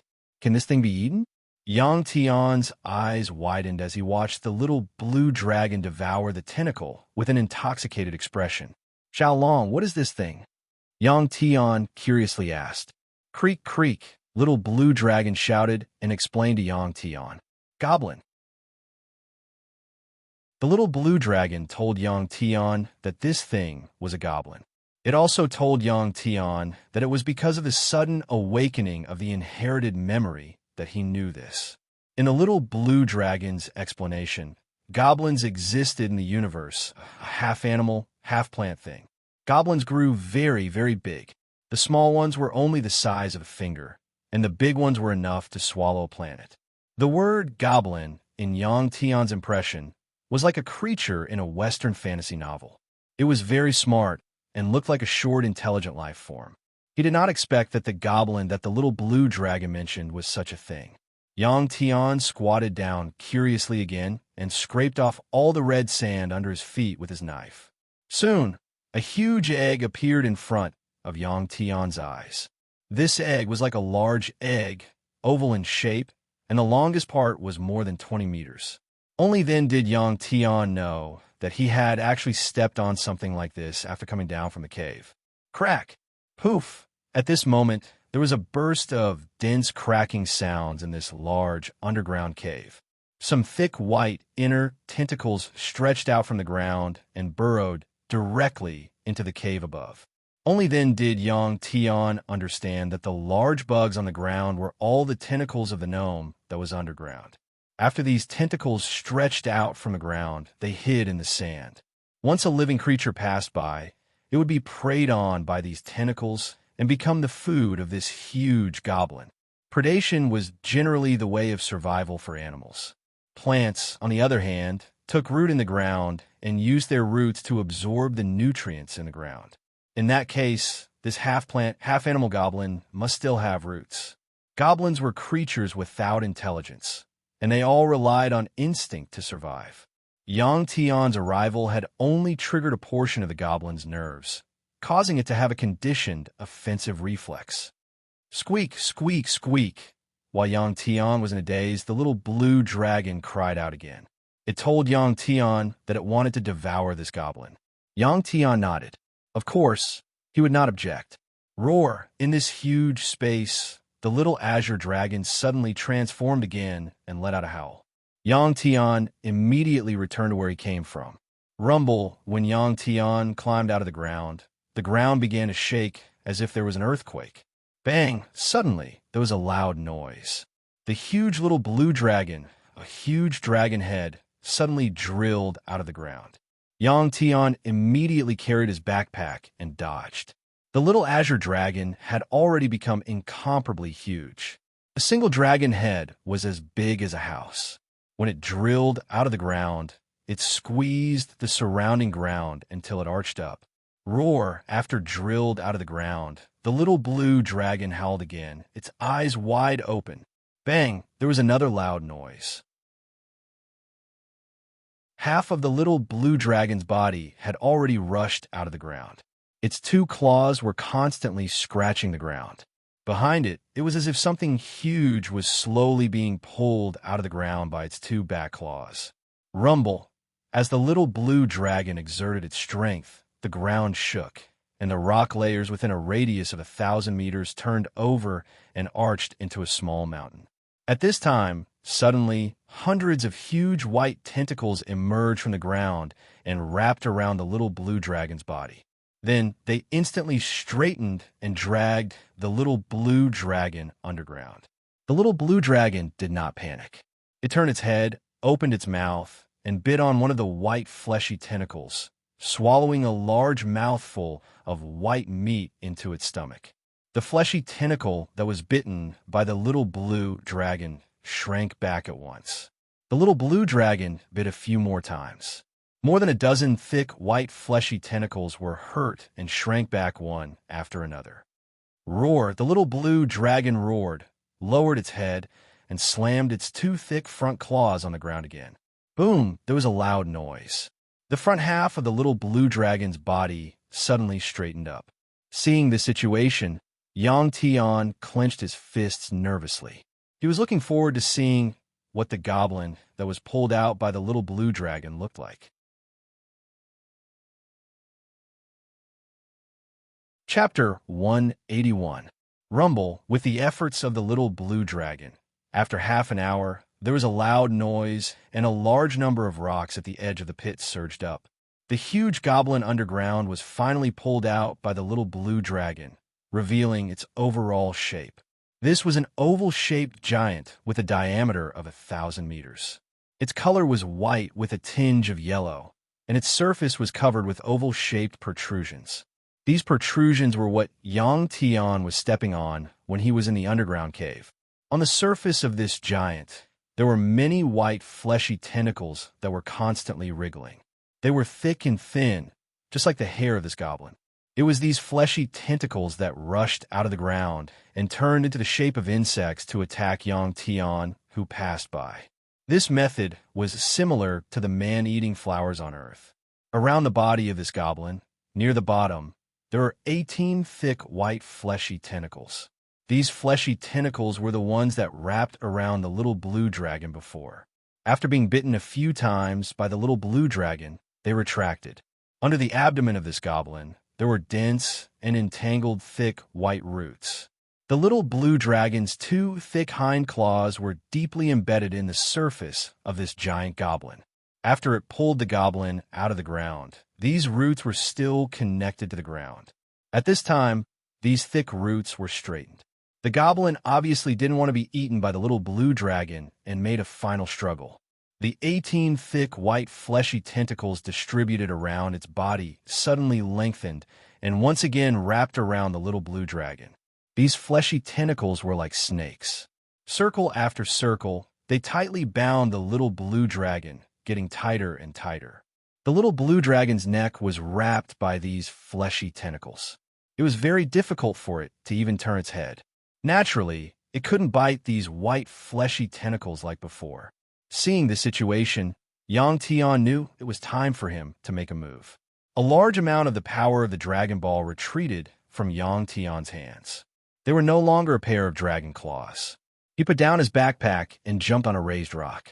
His body shot out, and he immediately unsheathed his sword. Poof! Poof! Yang Tian's body passed through the gnome's dense roots. With 2 slashes, he severed a white root with a diameter of 2 meters. This was the thickest root of the gnome's root system. After cutting this root, the white fleshy tentacles wrapped around the little blue dragon loosened a lot. The little blue dragon shook its body, and the fleshy tentacles wrapped around its body were shaken off. The little blue dragon exerted force again. Kakik! Bong! Dense cracking sounds were heard, followed by a loud bang. The densely packed roots of the goblins were all pulled out by the little blue dragon. The little blue dragon's powerful strength shocked even Yang Tian. Previously, even Yang Tian hadn't noticed it. The little blue dragon finally dragged the huge goblin to the ground. After losing contact with the ground, the fleshy tentacles on the surface of the goblin softened and became motionless, turning into a dead object. At the same time, the goblin's huge body also began to shrink like a deflated ball, instantly shrinking to half its original size. Next, the little blue dragon couldn't wait to turn its body, open its mouth, and bite the goblin. It tore off a large piece and began to devour it. It didn't even mind the large amount of sand on it. Yang Tian, on the other hand, followed the pit and reached the pit that was hundreds of meters deep. Many of the goblin's root systems were still left in this pit. After these roots lost contact with the main body, they all withered, their surface wrinkled, and they lost their vitality. However, the thickest root in the middle of this pit was still alive. Not only was this root alive, but it was also moving. Yang Tian curiously walked around this root. Was there anything else down there? Yang Tian looked at this root, pinched his chin, and thought. Poof! Poof! Poof! Outside the pit, the sound of the little blue dragon's tearing could be heard continuously.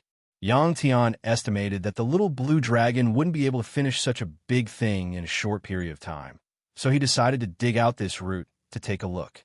In Yang Tian's consciousness, there would always be something special under the treasures of heaven and earth. This was also in line with the rules. Those that could be called treasures of heaven and earth were all good things and very rare. They were produced because of special environments. This goblin was a treasure of heaven and earth to the little blue dragon. To be able to make the goblin grow so big, it must have required sufficient nourishment. Furthermore, the soil in this area was not fertile, and there would not be many beasts passing through here. So, what was it that allowed this goblin to grow to such a size? There was no need to guess the reason. Yang Tian sheathed the saber in his hand, hugged the root with both hands, and pulled it out forcefully. The soil here was much more moist than the surface, and the surface of this 2-meter-thick root was extremely smooth. Yang Tian pulled it out forcefully and gradually pulled it out. In fact, after this root left the body, it would soon die, but because it was connected to something below, it still had a certain amount of vitality and was making its final dying struggle. Poof! Suddenly, as if the cork in a bottle had been pulled out, with a soft sound, the entire root was pulled out by Yang Tian. This root was different from what Yang Tian had imagined. Although it was more than 20 meters long, the end of the root was not pointed, but an oval, densely covered with suction, cup-like things. This was similar to the result of Yang Tian's guess. There must be something below. After putting down the root, Yang Tian picked up the flashlight and shone it into the hole where the root was pulled out. Suddenly, a blue light flashed in this pit about 2 meters in diameter. This blue light was obviously formed by the reflection of the flashlight. There must be something blue below. Yang Tian immediately held the flashlight in his mouth and used both his hands and feet to push down the wall of the pit. Soon, he reached the bottom of more than 20 meters. Yang Tian shone the flashlight under his feet and found that there were blue crystal-like objects under his feet, just like blue crystals. This thing was very big. Yang Tian pulled out the dagger at his waist and cleaned the red sand on the surface of this blue crystal. Yang Tian originally thought that this blue crystal was not big, but when he dug up the red sand, he found that this blue crystal was very big, and this pit was only a part of it. Yang Tian used the dagger to chisel this blue crystal. A small piece of blue crystal was dug out by Yang Tian. It was about the size of a finger. Yang Tian found out that this thing was actually not hard. Instead, it was flexible and not as brittle as stone. Yang Tian picked up this small piece and placed it on the palm of his hand and carefully observed it. Under the illumination of the flashlight, this small piece of blue crystal emitted a charming blue light. While Yang Tian was looking at it curiously, something miraculous happened. The small piece of blue crystal quickly melted and turned into a liquid blue substance. Yang Tian guessed that this change was because of the temperature in his hand. Once this thing came into contact with the temperature of the palm of his hand, it would melt. But soon, Yang Tian rejected this judgment, because after this blue liquid melted, it began to seep into his palm and turned into energy. And the power of the dragon orb in his body began to automatically absorb this energy. This blue crystal was actually a pure energy substance. Yang Tian could not help but remember what Yang Nancy told him. The strong people in the universe also needed to absorb energy when they cultivated. Many people absorbed some natural mineral energy, and some races relied on eating other creatures to replenish their energy to evolve. Is this blue crystal also a mineral energy? Yang Tian thought curiously. Soon, the small piece of blue crystal in Yang Tian's hand was completely absorbed by the power of the Yang Tian dragon orb. During this process, Yang Tian did not use his thoughts to interfere, but let nature take its course.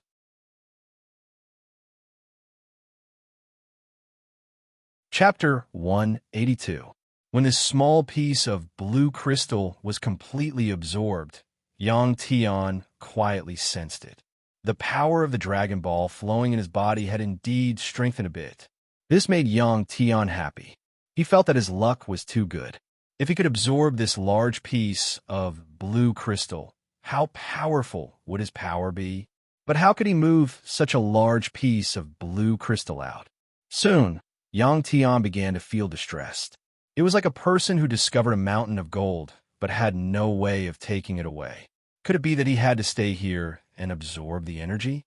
Only after he was done would he leave. This idea suddenly popped up in Yang Tian's mind. But soon he shook his head.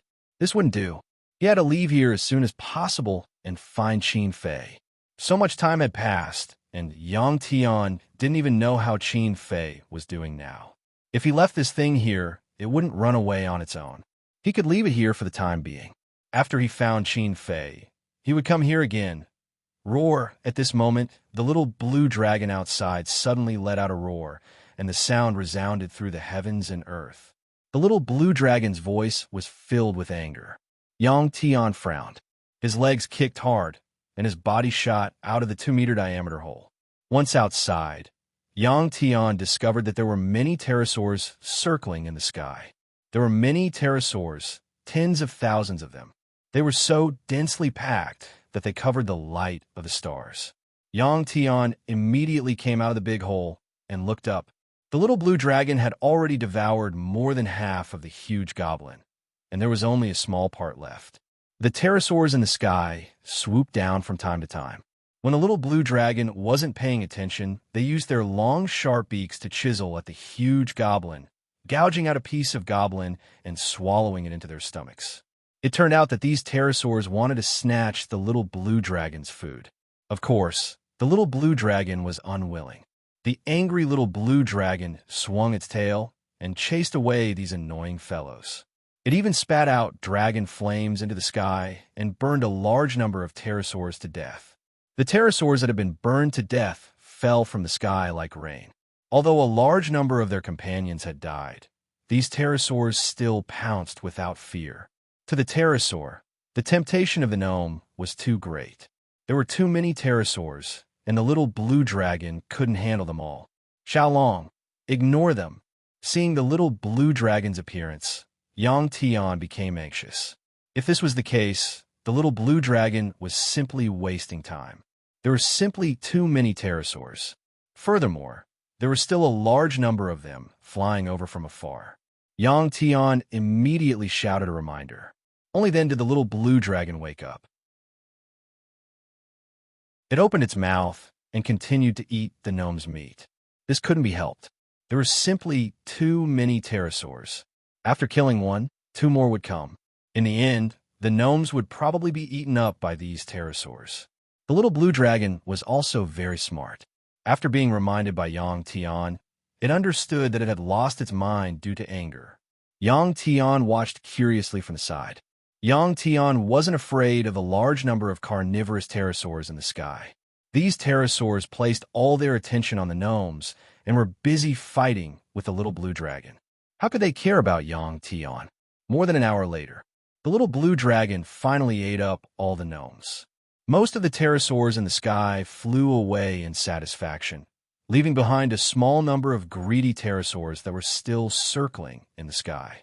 Roar! The little blue dragon roared angrily, flew into the sky, and began to hunt down the pterosaurs that hadn't left.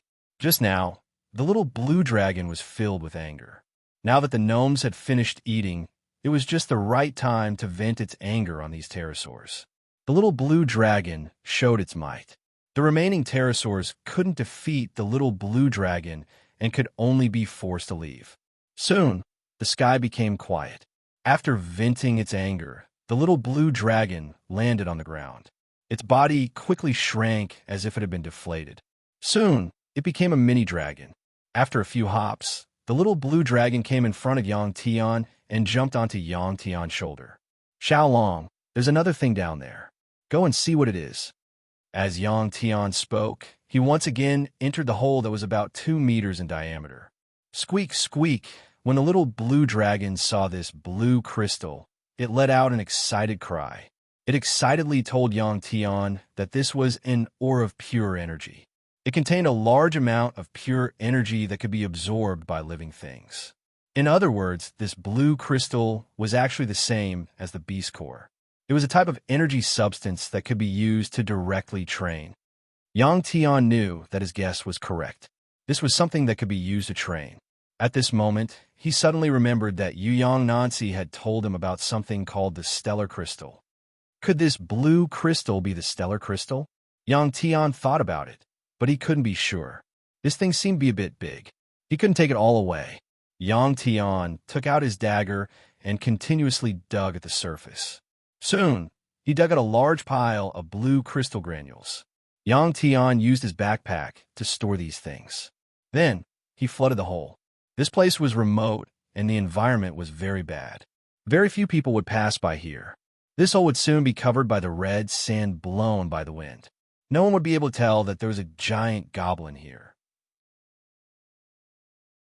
After exiting the cave, Yang Tian carried his backpack that had become much heavier.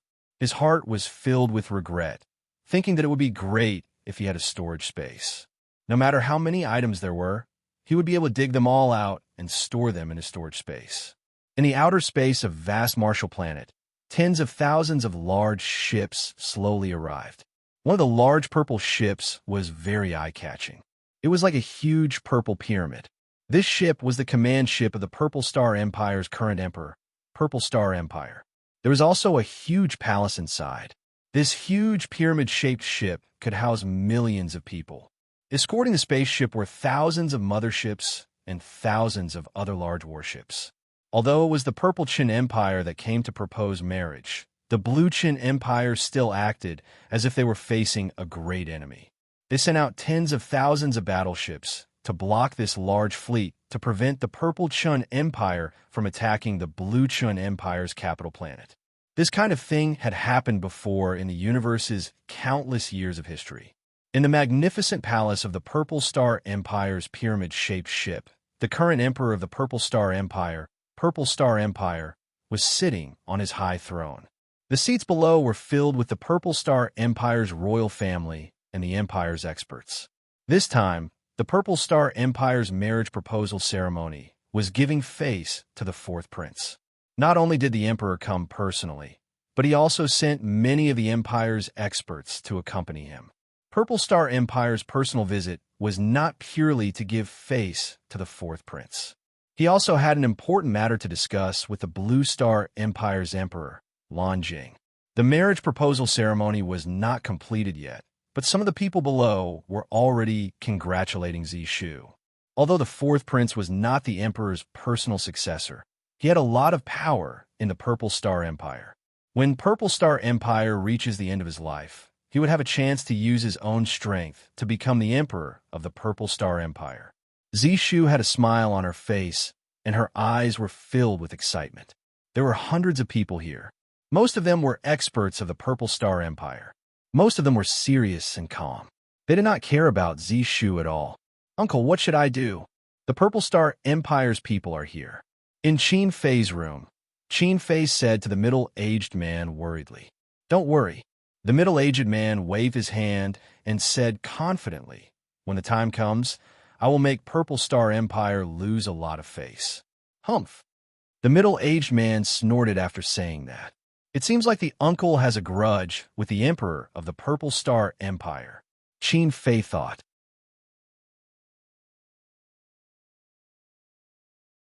Chapter 183.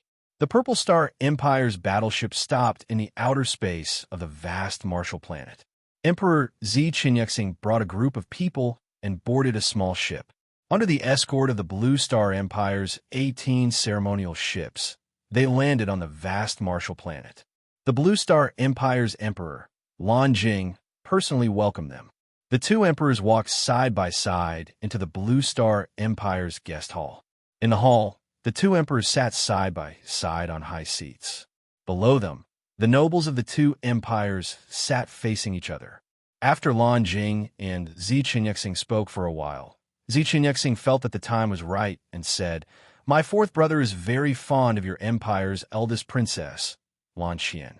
This time, he is willing to use a habitable planet as a betrothal gift to ask for your empire's eldest princess hand in marriage." When the two emperors were speaking, the people below didn't say anything. When Xi Qinyexing finished speaking, the hall became even quieter. All the guests looked up at Lan Jing, as if they were eager to know the answer. In fact, they already knew the answer. If Lan Jing didn't agree, Xi Qinyexing wouldn't have appeared here. Lan Jing smiled. "This matter couldn't be better. Our two empires are already in loss. This can be considered an even closer relationship." After Lan Jing finished speaking, the guests of the two empires stood up and congratulated her. The reason why they were so orderly was because this was part of the etiquette. Most of the guests were nobles. This had become a conditioned reflex. Since Lan Jing agreed, the next step was the procedure. The Purple Star Empire's fourth prince, Zi Chunshu, immediately stood up and took out a document from a tray held by a servant. This document was the transfer agreement of a habitable planet. Xi Qinyexing had already signed it before coming here. As long as Lan Jing signed it, this planet transfer agreement would take effect immediately. At the intersection of the Purple Star Empire and Blue Star Empire star map, a habitable planet that originally belonged to the Purple Star Empire would be transferred to the Blue Star Empire star map. Using a princess in exchange for a habitable planet to the Blue Star Empire, this was a very good deal. Fourth Prince Zi Shu smiled as he held the scroll and walked to the center of the hall. Although the fourth prince had a smile on his face, he was actually a little annoyed.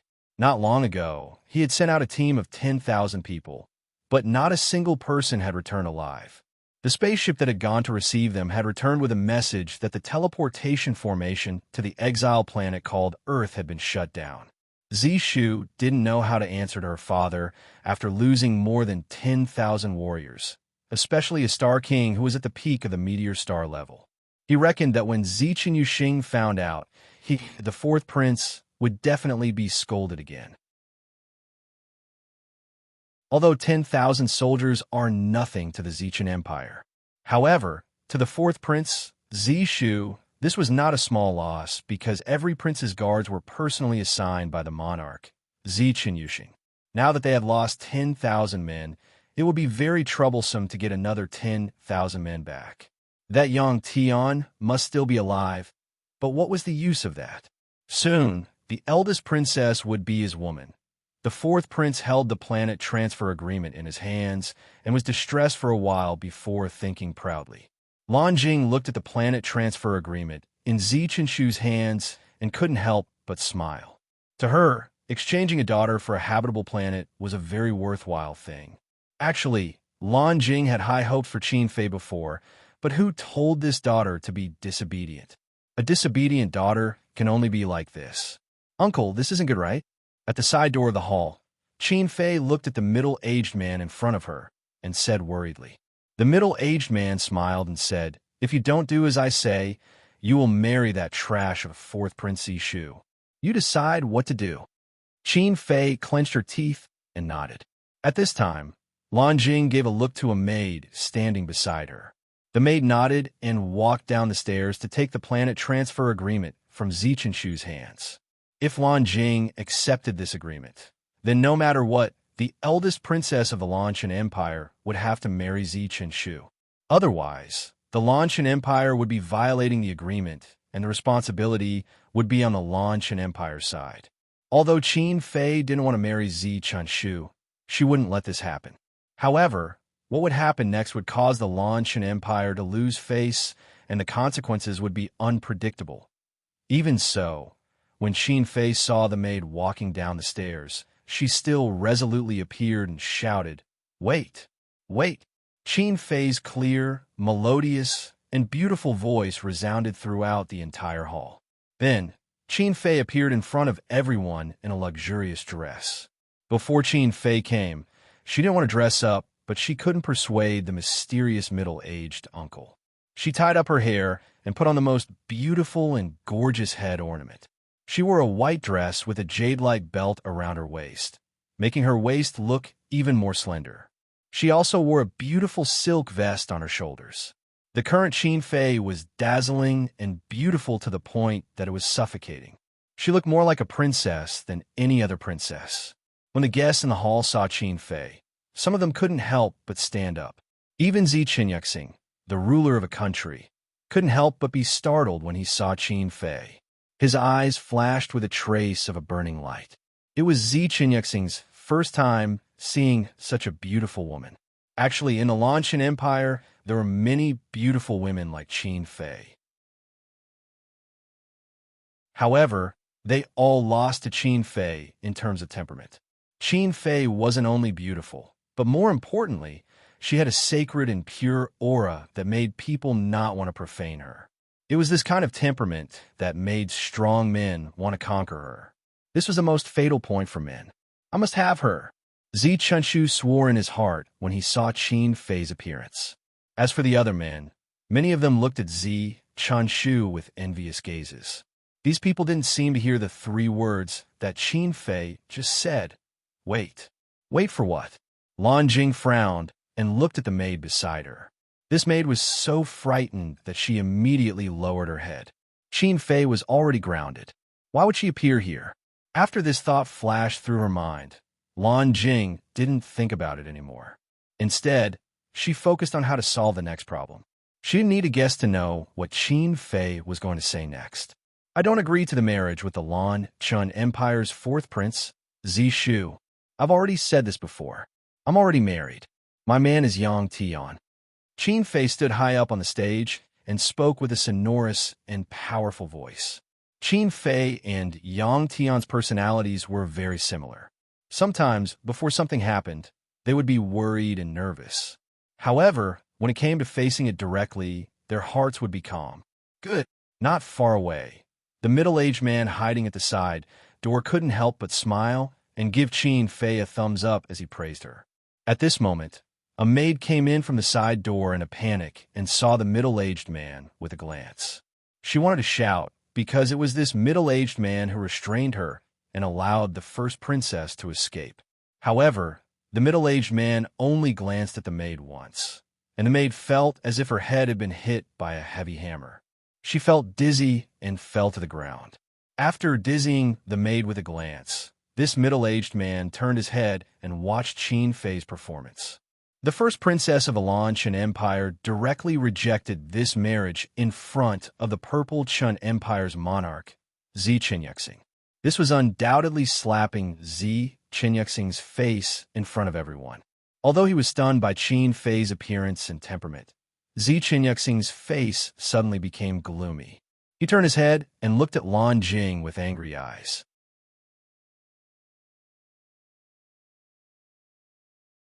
Chapter 184.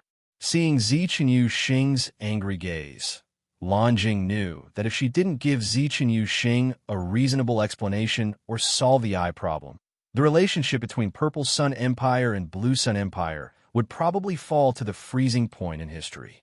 If she knew this would happen, she wouldn't have paid such a huge price to bring back this disobedient eldest daughter. But it has already happened. What's the use of regretting now? Lan Jing wasn't a woman who would be distressed by regret. Otherwise, she wouldn't have become the ruler of Blue Sun Empire. At this time, Lan Jing thought of Qin Fei's biological father. She thought that if this matter was known by that man, he would definitely come. Countless thoughts flashed through Lan Jing's mind as she slowly stood up. She looked coldly at Qin Fei and said indifferently, "What nonsense are you causing? Being married is just an excuse. Otherwise, why would you still be a virgin?" Since things have already turned out like this, Lan Jing couldn't care less about Qin Fei's face. Hearing her biological mother's words, Qin Fei's face immediately turned red. Back then, she and Yang Tian had completed their wedding but hadn't entered the bridal chamber yet. She was brought here by those bounty hunters of the Jade Sun race. If she had known that something like this would happen, she would have lived with Yang Tian earlier. Qin Fei already knew that when she was in high school, some of her best friends lived with their boyfriends. Sometimes, when there were no boys around, these girls would talk about this topic. Hearing this, Qin Fei's face turned red. She had been taught strictly since childhood. Even kissing is difficult for her, let alone living with Yang Tian. Yang Tian. Thinking of Yang Tian, Qin Fei's heart was filled with deep longing. Her eyes were filled with confusion as her thoughts returned to the past. Seeing Qin Fei not speaking, Lan Jing coldly said, "Men, eldest princess is tired and talking nonsense. Bring her back." Yes. 2 guards wearing blue armor appeared and bowed to Lan Jing. Then they quickly walked toward Qin Fei. At this time, everyone in the hall gathered their gazes on Qin Fei. Qin Fei finally woke up from her memories. She frowned and looked at the 2 guards. Guards who could be on duty in front of the Blue Sun Empire's ruler's palace were very powerful. These 2 guards were both generals of the meteor star level. Before the 2 guards walked in front of Qin Fei, a powerful aura suddenly erupted from Qin Fei's body. Qin Fei hid her strength very deeply. No one was able to sense that she had a powerful strength. At this time, Qin Fei revealed her strength. Everyone was shocked. The reason for that was because the power Qin Fei had displayed was truly too powerful for someone of her age. They all knew that before Qin Fei was brought back, she was just a powerless, ordinary girl. Meteor Star Level's ruler. That's right, the Aurus ruler's ants. When Zichen used Qin's body's ruler's mother's uses when she saw this. As how wonderful that would be. How wonderful that would be, how wonderful that would be. The 2 guards were only generals of the Meteor Star level. They were forced by Qin Fei's aura and were unable to move forward. They couldn't help but retreat a few steps and kneel down together. "Qianer, what are you doing? Could it be that you want to go against your mother's will?" Although Qin Fei had unleashed the aura of a domain lord of the meteorite star domain, which had surprised Lan Jing. She was just a mere domain lord. Lan Jing didn't take her seriously. Lan Jing's words were still filled with an inviolable will. However, Qin Fei shook her head and said indifferently, "Although you're my mother, you don't have the right to interfere with my freedom." Qin Fei was also extremely determined when she said these words. Good. Lan Jing was completely furious. She sneered and said good 3 times. Then, she turned her head and said to Zi Chenyu, "From now on, Lan Xian is no longer my daughter. Her name is Qin Fei. She's no longer my Blue Sun Empire's princess." Lan Jing's words were very clear. She didn't recognize Qin Fei as her daughter and expelled her from the Blue Sun Empire. To a member of the Empire's imperial family, this was an extremely heavy punishment. Under normal circumstances, if one didn't commit a crime of treason or rebellion, they wouldn't receive such a punishment. To the person being punished, the consequences were very serious. Not only would they lose their noble status, even their property would be taken away. They would be reduced to a situation worse than commoners. Everyone present didn't expect that Lan Jing would give her own daughter such a heavy punishment. After announcing Qin Fei's punishment, Lan Jing turned around and looked at Zi Chenyu. Zi Chenyu's expression became better.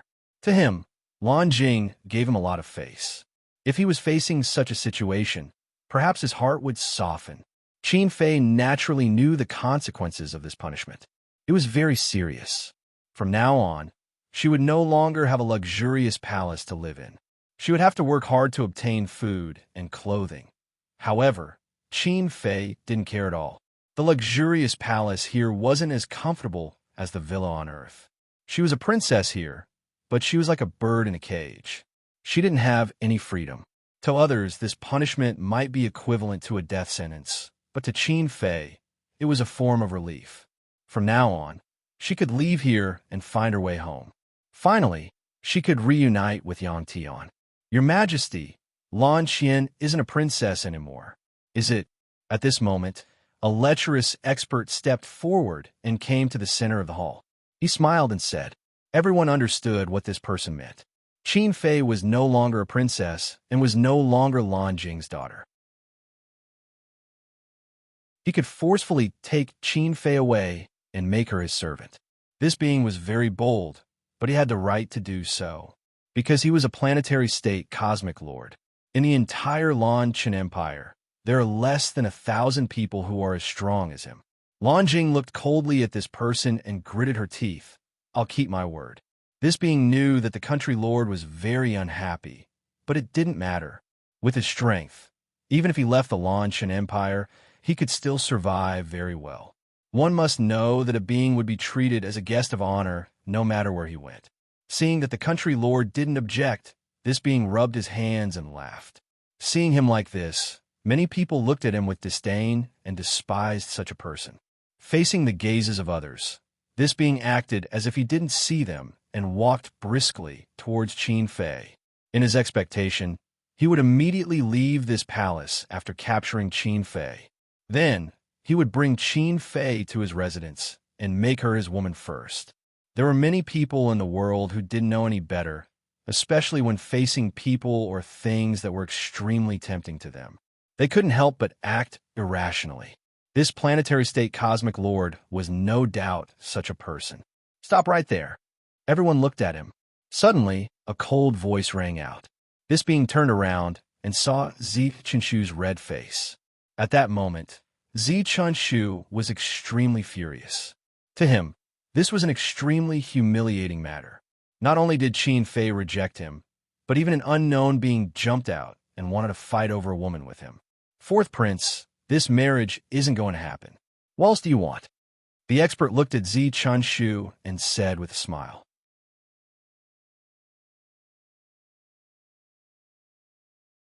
Chapter 185. "Man," Zi Chenshu said coldly as he looked at the expert who did not know what was good for him. "Your Majesty." At this moment, one of Zi Chenshu's guards came out and bowed to Zi Chenshu. "Kill him for me," Zi Chenshu said coldly as she looked at the expert. "Ha ha ha." Who would have thought that as soon as Zi Chenshu's voice fell, this expert actually laughed out loud. Yes, Ziqinshu's guard was taken aback after hearing the order, but he quickly regained his composure and answered. Ziqinshu's guard only had the strength of a Star Lord. He was considered an expert among Ziqinshu's guards, but he didn't have the courage to win against a Star Lord of the Star Lord realm. The other party could kill him with a single finger. However, the strict rules of the Purple Chunshu Empire didn't allow him to hesitate. Please, the guard smiled bitterly. Before he could finish, he heard Zi Qinyuxing, who was sitting on the stage, say indifferently, "Wait." Hearing Zi Qinyuxing's voice, the guard immediately let out a sigh of relief. Finally, he didn't have to send himself to death. The guard immediately turned around and bowed his head towards Zi Qinyuxing. Zi Qinyuxing glanced at Qin Fei, who was standing not far away. She was expressionless and seemed very calm, as though the matter before her had nothing to do with her. In Zi Qinyuxing's heart, his fondness for Qin Fei increased by a bit. Qin Fei was born so beautiful. If she became his daughter-in-law, it would be troublesome to obtain her in the future. But now, in the hearts of these powerful beings in the universe, any moral agreement was like a thin piece of paper. Usually, they could use this piece of paper to hide their hypocrisy. When they didn't need it, they could tear it apart and reveal their true colors. At the moment, Zi Qinyuxing already had thoughts of obtaining Qin Fei. This was also a good opportunity for him. The planetary state Star Lord couldn't help but frown when he saw Zi Qinyuxing suddenly stop him. Zi Qinyuxing glanced at Qin Fei and then turned around to look at the powerful being below. He smiled and asked, "May I know your name, sir?" He was asking for the name of the expert below. The man smiled and said, "I'm Lan Yao." Lan Yao? Hearing these two words, Zi Qinyuxing also smiled and said, "So it's Lord Lan Yao." He had heard of Lan Yao and Zi Qinyuxing because there weren't many Star Lords in the first place. Although the two countries were allies in name, they were actually wary of each other. Lan Yao had made a name for himself more than 10 years ago. Legend had it that he had killed more than 1,000 meteor star generals in one go. In the end, he was rewarded according to his merits. This person actually didn't ask for any merit or title. He only asked for 100 beautiful young women from the empire from Lanjing. As a result, Lan Yao's reputation as a lecher spread like wildfire, and many people knew about it. On the surface, Lan Yao was not eye-catching. His figure was not tall, and he usually had a cynical look. But when he fought, he was definitely a ruthless person. Almost all the interstellar countries were countries that revered martial arts. The concept of the strong being revered was deeply ingrained in everyone's heart. Lan Yao smiled as he looked at Zi Qinyuxing. His eyes were filled with confidence. This was also a kind of confidence of the strong. Zi Qinyuxing sized Lan Yao up and smiled. This guard doesn't have the right to fight Lord Lan Yao. Let's change to another person. Zi Qinyuxing then waved his hand. Zi Shu's guards hurriedly bowed to their monarch and retreated. Zi Qinyuxing, come and fight Lord Lan Yao. After Zi Shu's guard left, Zi Qinyuxing said plainly. As soon as he said that, on the side of the Ziqin Empire's VIP seats, a young man stood up and bowed to Zi Qinyuxing before quickly walking over to Lan Yao.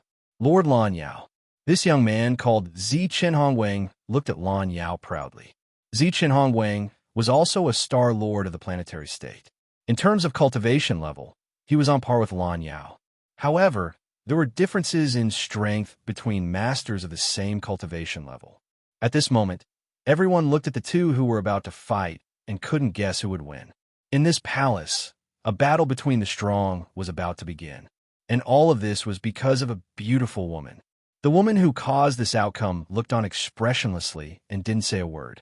The middle-aged man hiding behind the palace had his arms crossed and a smile on his face as if he was watching a good show. Whoosh! Suddenly, Zi Qinyuxing moved and created a gust of wind. In an instant, a total of 12 purple dawn great lights surrounded Lan Yao. Clone tactic. Many spectators couldn't help but stare with their eyes wide open. The so-called clone tactic was to move at high speed and create many clones of oneself to confuse the opponent. They wouldn't be able to tell which one was the real opponent and which one was an illusion. Pong! Facing the 12Z, Qin Hong Wang surrounding him. Lei Yao didn't show any signs of panic. All of a sudden, his figure moved, and he threw out a punch. Lan Yao's punch was aimed at a Z Qin Hong Wang on his left. This clone tactic was created under high-speed movement. When moving, the speed was very fast. Then, after a short period of movement, it suddenly stopped. At the same time, the number of times it stopped at the same time would determine how many clones would be created. In the end, other than one of these clones, the rest were all illusions. At this moment, if one made a mistake in judgment and attacked one of the illusions, then, the moment they attacked, they would be attacked by the real opponent. As soon as Lan Yao attacked, there was a dull sound. As soon as this sound came out, Lan Yao took a few steps back. The 12Z, Qin Hong Wang, also suddenly gathered together and revealed their true body. His true body was the Z Qin Hong Wang that Lan Yao attacked just now. In that instant, the two of them punched each other. Z Qin Hong Wang didn't move, but the stone floor under his feet cracked. Z Qin Hong Wang used his body to transfer Lan Yao's power to his feet. Great! Again! After Lan Yao stood still, Z Qin Hong Wang had an excited smile on his face as he shouted. Lan Yao, who finally managed to stop, was surprised, because he felt that Z Qin Hong Wang was much stronger than him. He was at a disadvantage. Lan Yao tried to recall the names of the elites in the Zichen kingdom, but he couldn't find the name Z Qin Hong Wang in their memories. He then knew that this was Z Qin Yuxing's personal bodyguard, and the Zichen kingdom had kept his secret. Every kingdom would do something like this. It was called hiding their strength. Whoosh! Lan Yao's figure suddenly flashed and rushed towards Z Qin Hong Wang with a sharp sound. Pong! In many people's eyes, Lan Yao appeared in front of Z Qin Hong Wang as if he had teleported. However, it was as if Z Qin Hong Wang already knew what Lan Yao was going to do. He twisted his waist and used a powerful side kick to kick Lan Yao's chest, making a dull sound.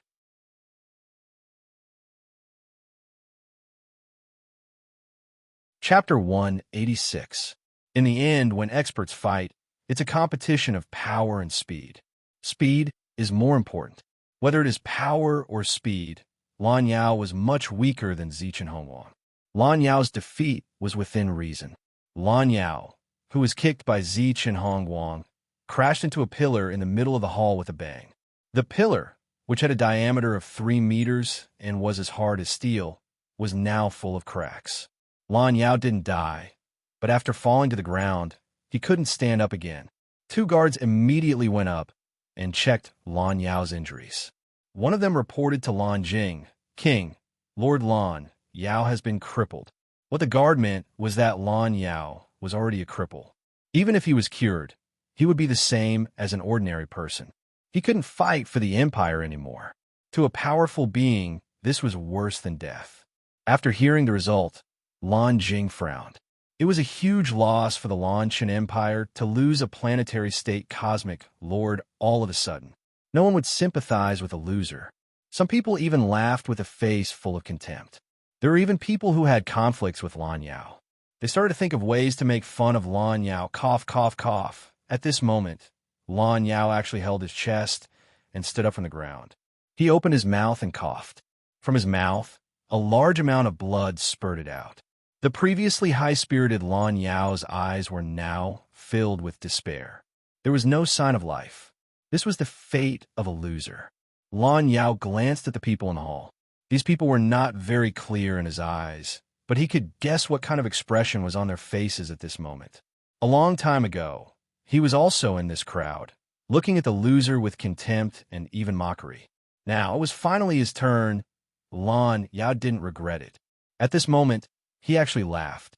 Qin Fei's eyes finally had a look of sympathy. Lan Yao saw this from afar, and his smile became wider.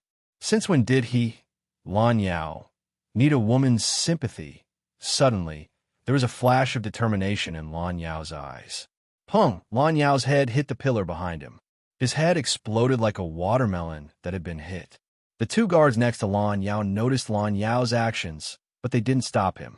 They knew that for someone who was once a powerful being but would become a cripple later on, this was the best way to escape.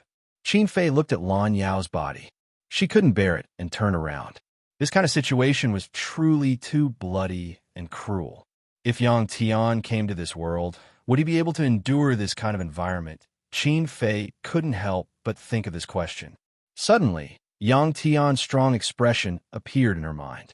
Seeing Lan Yao die in such a manner, the person who felt the most relieved was none other than the fourth prince, Zi Qinshu. He watched as Lan Yao's body was dragged away and two maids came to clean it up.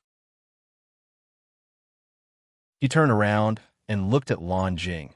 Although the first princess has been expelled from the Lan Qin Empire, I still hope to complete this marriage.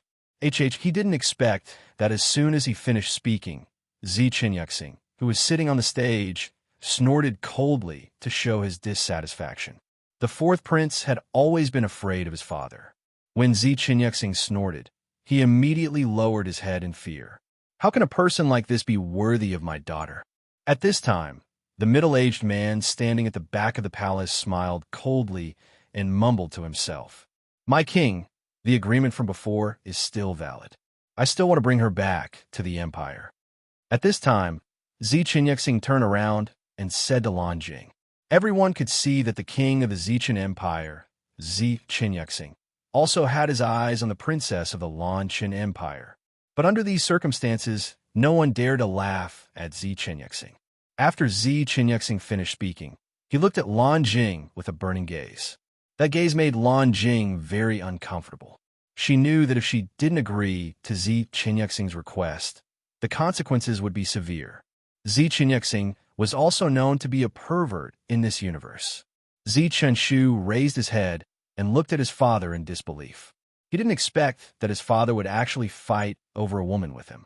In Zi Qinshu's eyes, there was some dissatisfaction. This glance was noticed by Zi Qinyuxing. He suddenly turned his head and looked at his son. Zi Qinshu immediately lowered his head. I said before that she is no longer a member of my Lan family. Lan Jing thought for a moment and said again. At this moment, Qin Fei was completely disappointed in her biological mother. Although this mother gave birth to her, she didn't have any feelings for her. The mother on earth loved her as if she was her own daughter. At this moment, Qin Fei really missed the days on earth. But here, there was no warmth to speak of. When Lan Jing's words fell, Zi Qinyuxing laughed. To him, this was just a small matter. But to Qin Fei, this was something that couldn't be tolerated. At this time, she thought of what the uncle said to her before. That uncle told her that in Lan Jing's eyes, she was just a chess piece. That uncle also predicted what the situation in the palace would be like after she appeared.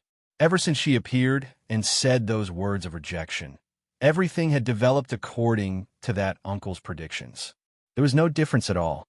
Could it be that this uncle was a prophet? Qin Fei was very surprised. A prophet was someone who knew the art of prophecy. In this vast universe, there were people like this. Many prophets could predict that something big would happen for a very long time. What should I do next? That's right. Qin Fei thought of the uncle's words. Aren't you all too disrespectful to me? Qin Fei suddenly opened her mouth. Her clear and gentle voice rang out in the palace once again. Zi Qinyuxing knew that Qin Fei would reject, so he smiled and said, "This is the best outcome for you. Don't tell me you want to become a commoner girl and be snatched away by others and become a commodity to be sold by countless men." Zi Qinyuxing's words were said in a calm tone, but there was a strong threat in his words. His meaning was very clear. If Qin Fei didn't listen to him obediently, her outcome would be like what Zi Qinyuxing said. If Qin Fei was a girl without a backer, even if she was already a domain lord, she wouldn't be able to escape the fate of being controlled by Zi Qinyuxing. Fortunately, Qin Fei had a middle-aged uncle with unfathomable strength. Ha ha! Right at this moment, loud laughter sounded out from the side door at the back of the palace. Immediately after, a middle-aged man with thick eyebrows and big eyes appeared before everyone's eyes. Uncle! Qin Fei couldn't help but call out happily. She didn't know that this uncle had been watching her from the side all along. Now that this uncle had appeared, she instantly heaved a sigh of relief in her heart.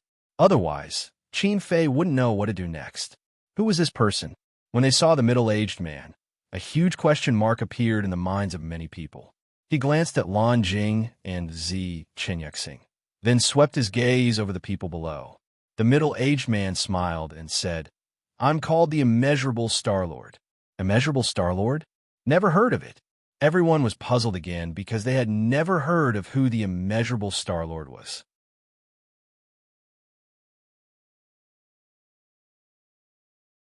Chapter 187. Although many years had passed, the young man now had the appearance of a middle-aged man. Back then, the Immeasurable Star-Lord had purposely looked young, but Lan Jing still recognized him at a glance. Lan Jing looked at the Immeasurable Star-Lord and was so shocked that she couldn't speak for a moment. Although this man's appearance was within her expectations, she still couldn't help but be surprised. "Lord, who is this person?" Zi Qinyexing frowned at Lan Jing and asked faintly. He saw Lan Jing's expression and knew that she knew this middle-aged man who called himself the Immeasurable Star-Lord. Lan Jing actually didn't know the true identity of this middle-aged man. She only knew that this man suddenly came to the vast Martial planet 20 years ago and took a fancy to her beauty. Then, this man was very powerful. Even the planet-grade domain lords of the Empire couldn't stop him. Back then, when this man left, Lan Jing begged him to stay. In the end, he still left. He left very straightforwardly. This made her understand that this man had no feelings for her at all. He only took a fancy to her beautiful body. "It's not important that you don't know who I am. As long as you know that Qin Fei is my daughter, it's fine." The Immeasurable Star-Lord smiled at Qin Fei and said faintly. Qin Fei couldn't help but open her eyes wide. She hadn't expected that this man was actually her biological father. Previously, when this middle-aged man had come here to help Qin Fei, she had already thought about this problem and guessed that this middle-aged man should be related to her. However, she had never thought that the Immeasurable Star-Lord was her biological father. "Little girl, are you very surprised?" The Immeasurable Star-Lord asked with a smile when he saw Qin Fei's wide-eyed look. "Yes." Qin Fei nodded. Although she was surprised, Qin Fei was still very calm. Ever since she had come to the Lan Qin Empire as the eldest princess, there had been too many things that had surprised her. First, a biological mother had appeared. Then, the middle-aged man who had been taking care of her had become her biological father. It seemed reasonable. Qin Fei thought that a person who had nothing to do with her couldn't possibly help her. "Ha ha!" The Immeasurable Star-Lord laughed heartily, as if there was no one around. "You want to take Lan Qian away?" Lan Jing frowned. The Immeasurable Star-Lord stopped laughing. "That's right. She's my biological daughter, so of course I have to take her away. I've seen clearly how you've treated her during this period of time." "No." Lan Jing shook her head and rejected him directly. "You can stay, but you can't take your daughter away." Immeasurable Star-Lord knew what Lan Jing was planning and smiled. "If I want to take her away, no one can stop me. Is that so?" Lan Jing sneered. "You could try." "Man." After saying that, Lan Jing suddenly shouted coldly. Whoosh! There was a gust of wind, and a black-robed man suddenly appeared in the hall. "Sir Immeasurable Star-Lord, long time no see." The black-robed man greeted the Immeasurable Star-Lord with a smile. Then, the black-cloaked man looked at Lan Jing and said, "I've already dealt with Lord Monarch's subordinates."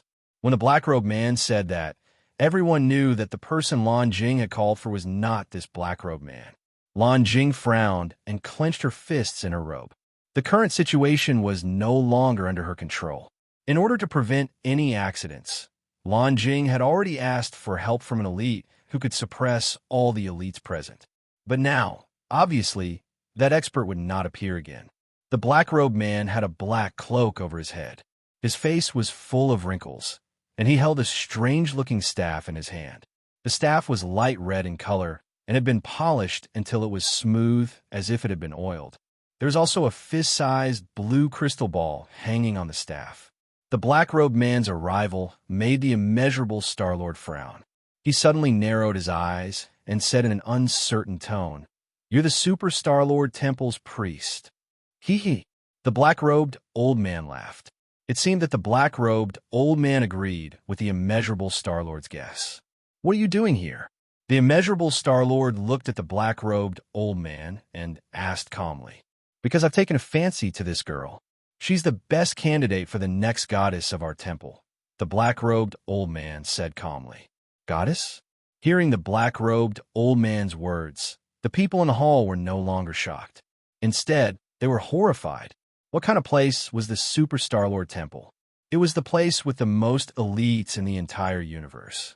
Even the countless interstellar empires had to act according to the will of the Super Star-Lord Temple. If they dared to go against it, they would be destroyed. The goddess of the Super Star-Lord Temple was the symbol of the temple. Pure, kind, upright. As long as it was a compliment, it could be used on the goddess. No, this time, it was the immeasurable Star-Lord's turn to say these two words. The black-robed old man looked at the immeasurable Star-Lord and said with a smile, "Immeasurable Star-Lord, although you're powerful, you can't make an enemy of the entire temple. Although this girl is your daughter, the goddess belongs to the entire universe, to the temple. Please don't interfere with the affairs of our temple." The immeasurable Star-Lord spat at the black-robed old man and sneered. "Don't think I don't know what kind of role the goddess has in your temple. She's just the face of your temple. In reality, she doesn't have any power." The black-robed old man wasn't angry at the immeasurable Star-Lord's indecent behavior. Instead, he smiled and said, "No matter what you say, you can't change the will of our temple. Now, I'm going to take her away. I don't want to be some goddess." At this time, Qin Fei's voice sounded in the hall again. In Qin Fei's heart, being the goddess of the Super Star-Lord Temple was no different from being the princess of an interstellar empire. What she wanted to do the most now was to reunite with Yang Tian. She needed Yang Tian's embrace. "Girl, this isn't up to you." The black-robed old man looked at Qin Fei and said, "Because you belong to the entire universe. From the moment you were born, this fate was already decided and can't be changed. Unless..." At this point, the black-robed old man didn't continue. Qin Fei caught the black-robed old man's words and immediately asked, "Unless what?" The black-robed old man said, "Unless the temple is destroyed. But this is impossible. Even if the entire universe is destroyed, the Super Star-Lord Temple won't be destroyed. It will continue to exist in the next universe." Pung! Immeasurable Star-Lord threw a punch at the black-robed old man. This punch came very suddenly. Immeasurable Star-Lord's fist produced a sonic boom in the air. At this moment, the black-robed old man's black robe fluttered without any wind, as if it was blown by the wind from Immeasurable Star-Lord's punch. This situation didn't look exciting. Compared to the battle between Zichen Hong and Lan Yao, it was too different. However, the black-robed old man said, "Immeasurable Star-Lord, please don't do this again. Your punch can destroy a star and slaughter billions of lives. Please be careful. Otherwise, you will be investigated by the temple." "Umph." Immeasurable Star-Lord snorted coldly to express his dissatisfaction. He didn't punch the black-robed old man again. In the eyes of others, Immeasurable Star-Lord seemed to have given in. That's right. In this universe, who would dare to become enemies with the entire Super Star-Lord Temple? However, this situation was like a play in the eyes of some people. Other than Immeasurable Star-Lord and the black-robed old man, no one understood how powerful Immeasurable Star-Lord's punch was. They didn't understand because they weren't on the same level. "Ha ha!" At this moment, Zi Qinxing, who was standing to the side, suddenly laughed loudly. Lan Jing frowned and looked at Zi Qinxing, not knowing why he was laughing. Was this matter very funny? Many people stared at Zi Qinxing. In fact, like Zi Qinxing, there were many people who found it funny. This was because they thought that the situation in front of them was just a trick between the self-proclaimed immeasurable Star-Lord and a black-robed man of unknown origin. Destroying a star with one punch? Who would believe that? One had to know that this was just a legend. It was hard to say whether it was true or not. Without seeing it with their own eyes, they naturally wouldn't believe it. If a human wanted to destroy a celestial body in the universe, the power he possessed would no longer belong to a human. While laughing at Ziqinxing, immeasurable Star-Lord and the black-robed old man's expressions weren't calm. The two of them looked at each other in silence. Suddenly, Ziqinxing stopped laughing and said loudly with a gloomy face, "Men." Yes. Ziqinhong, who had previously defeated Lan Yao, stood out and bowed to Ziqinxing. "Expel the two of them," Ziqinxing said coldly.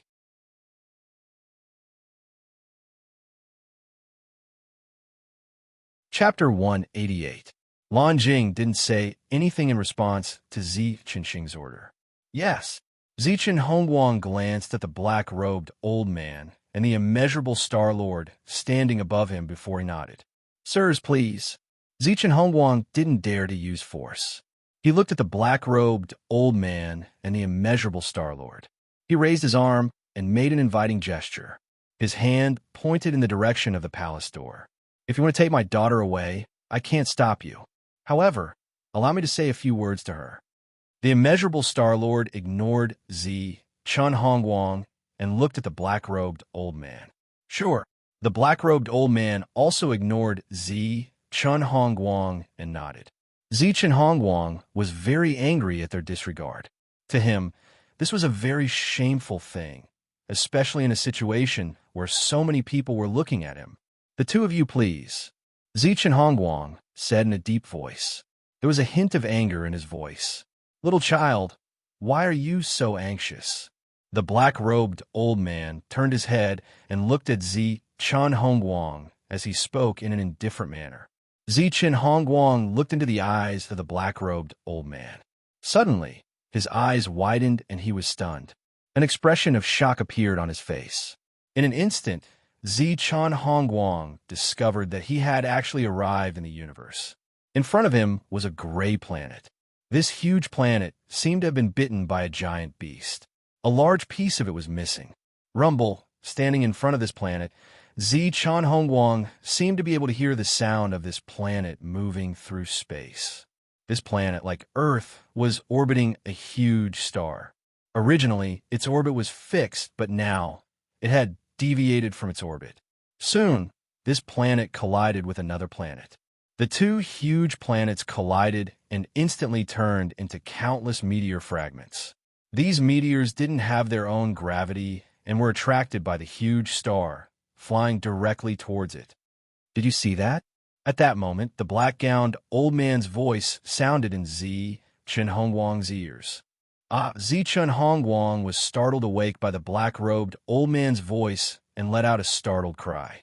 The black-robed old man said, "This is the planet that was destroyed by the immeasurable Star-Lord. If you don't believe me, you can go to the coordinates *****. Look into it." After the black-robed old man finished talking, he turned his head around, no longer paying attention to Purple Star Hongguang, and said to immeasurable Star-Lord, "Go then. Remember, you only have 1 hour. That should be enough time for you and your daughter."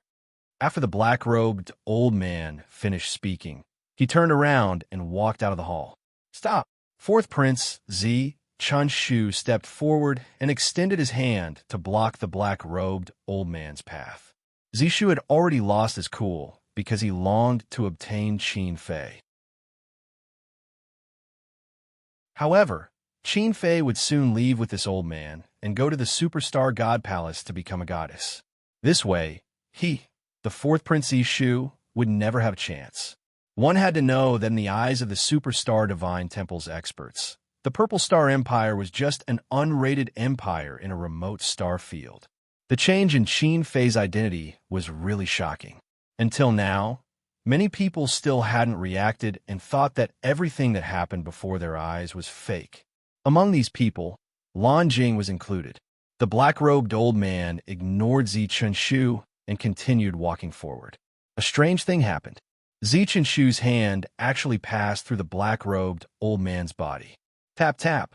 The black-robed old man's cane was still tapping on the floor of the hall, giving off a rhythmic sound.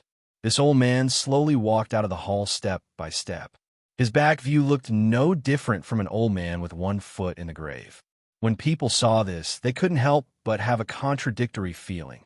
The black-robed old man clearly existed in this hall, but he also seemed like a shadow. Everyone was dumbfounded.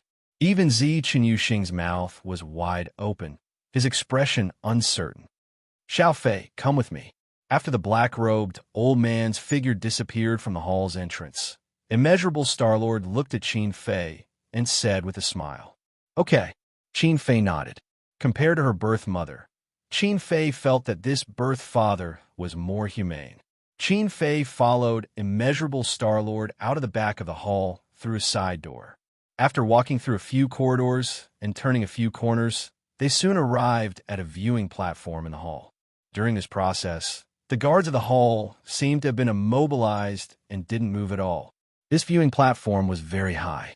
Standing there and looking forward, one could have a panoramic view of the situation hundreds of miles ahead. In the distance, there were countless towering pyramid-like platforms. Qin Fei had stood on those platforms before. Near this palace were the residences of the nobles of the Lan Chun Empire. They were incomparably tall like palaces. Then, there were the houses of the rich. Further away, there were the houses of the commoners. With the Lan Chun Empire's palace as the center, the layers of buildings were clearly layered.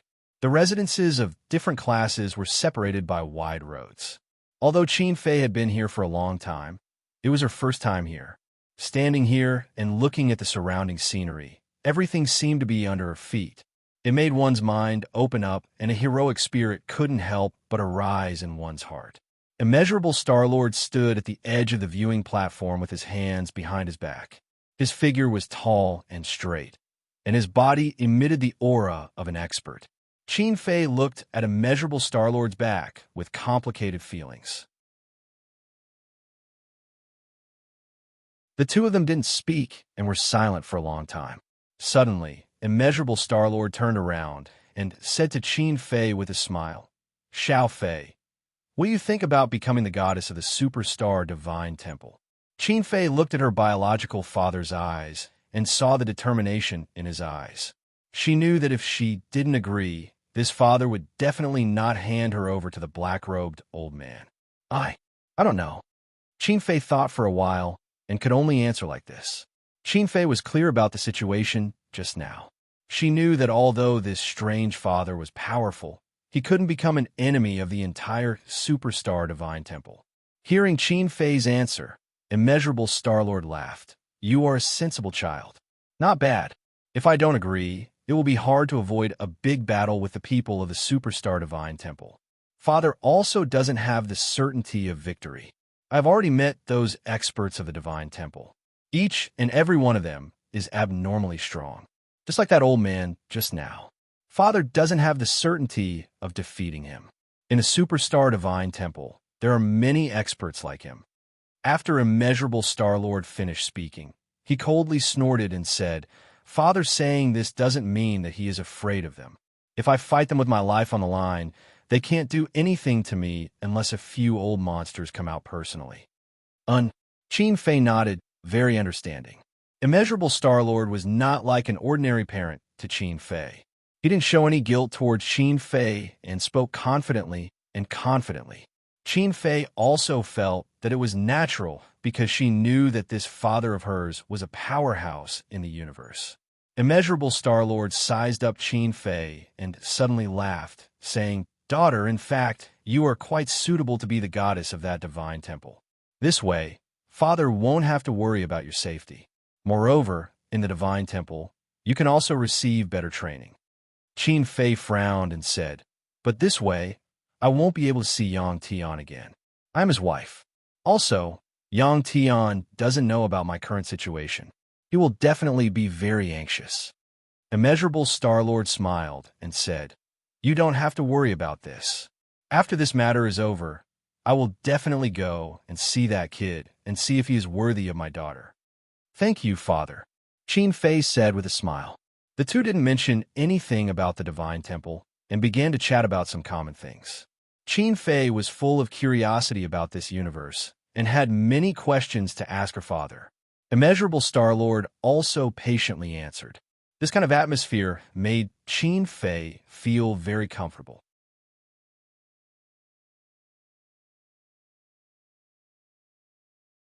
Chapter 189. An hour passed by very quickly. When the last second ended, the black-robed old man appeared on the observation platform on time. Neither the immeasurable Star-Lord nor Qin Fei were surprised by the black-robed old man's sudden appearance. Looking at the two, the black-robed old man said indifferently, "Time's up." The immeasurable Star-Lord looked at the black-robed old man with some displeasure and asked, "Old man, the universe is so big. Why did you choose my daughter?" The immeasurable Star-Lord did not expect that his daughter would become a goddess. The black-robed old man said, "Our temple's prophet said that in the distant Lan Chun Empire there is a princess. She is beautiful, kind, and smart. So I came." The black-robed old man's praise for Qin Fei did not make the immeasurable Star-Lord happy.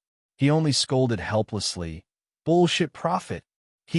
The black-robed old man laughed and said to the immeasurable Star-Lord, "The person you are looking for is in the distant Death Star field. That is the place where our superstar divinity temple exiles our sinners. You will see him there." This was the question that the immeasurable Star-Lord wanted to ask. He did not expect the black-robed old man to say it in advance. The immeasurable Star-Lord was not surprised and only nodded. "Lady Goddess, it is time to depart. We have already prepared the worship ceremony to welcome you." The black-robed old man said and bowed to Qin Fei. Qin Fei was not dissatisfied with this black-robed old man and nodded. Pong! The black-robed old man knocked his cane on the ground. The blue sphere on the cane instantly emitted a dazzling light, covering everything in Qin Fei's eyes. Only the world formed by the blue light was left. In Qin Fei's eyes, it was as if she was floating in a wonderful world. She was enveloped by the blue light, and her heart was peaceful. The bright light appeared in front of Qin Fei. The black-robed old man stood behind Qin Fei and said indifferently, "Lady Goddess, please." Qin Fei turned around, but did not see the immeasurable Star-Lord. She was a bit disappointed. After sighing slightly, she slowly walked toward the light in front of her. If an earthling saw this scene, they would definitely think that this was the path to heaven. After walking into the world filled with light, Qin Fei could not help but close her eyes. After a while, "Lady Goddess, we've arrived." Suddenly, the black-gowned old man's voice sounded in Qin Fei's ears. Qin Fei opened her eyes. What appeared before her eyes was a marvelous palace floating in the universe. The star field where this palace was located was extremely beautiful. It was surrounded by spiral-shaped, five-colored star systems. They were like individual stars, floating above the palace and casting a wonderful light onto the palace, making it seem like a dream. Qin Fei felt like she was in a dream, and she was in a dream. When would she wake up from this dream and see Yang Tian's smiling face? The entire divine palace was made up of countless palaces and buildings, all of which were exquisite beyond compare. The place where Qin Fei appeared was the entrance of a magnificent palace in the divine temple building. When Qin Fei's vision recovered, what appeared in her eyes were numerous maids in white robes. These maids were prostrating themselves on the steps of the palace entrance, while the guards on both sides of the steps were holding their chests, kneeling on one knee, and bowing their heads. Those guards were all wearing black armor. Each and every one of them was incomparably robust. They even had blood-red cloaks on their backs. The aura emitted from their bodies made Qin Fei feel that every single one of them was several times stronger than that person called Zi Chenhongguang. Such an expert was only a guard on duty in the temple. It was no wonder that his father, a superstar lord, had no choice but to submit in the face of the temple. These people were bowing to her. Qin Fei could tell at a glance. Get up. After being a princess for a while, Qin Fei was no longer surprised by this situation. She raised her hand and said indifferently. As soon as Qin Fei finished speaking, the white-robed maids and guards dared to get up. Although they stood up, they still lowered their heads slightly and did not dare to look directly at Qin Fei. At this moment, the black-robed old man stood beside Qin Fei and said with a smile, "The enthronement ceremony is about to begin. Lady Goddess, please get ready." After the black-robed old man finished speaking, He bowed to Qin Fei and walked down the steps, disappearing from Qin Fei's sight. As soon as the black-robed old man left, Qin Fei looked at the white-robed maids in front of her and suddenly felt a sense of loneliness in her heart. Qin Fei was led to the goddess palace. The first thing she did was to take a bath. In the spacious bathtub, there was pure and colorless water. A beautiful maid walked over with a vase shaped like a flower vase and poured the blue liquid in the vase into the bathtub. As soon as the blue liquid came into contact with the bath water, it quickly spread and dyed the bath water light blue. It emitted a wonderful fragrance. Qin Fei was stripped naked by the maids and walked into the warm bath water shyly. This kind of bath water had a magical effect. After bathing, Qin Fei felt that there was no dirt on her body, and she became incomparably pure. At the same time, her body emitted a wonderful fragrance. What was even more amazing was that the places that were supposed to be big were bigger. Her waist was more slender, and her skin was more white and tender.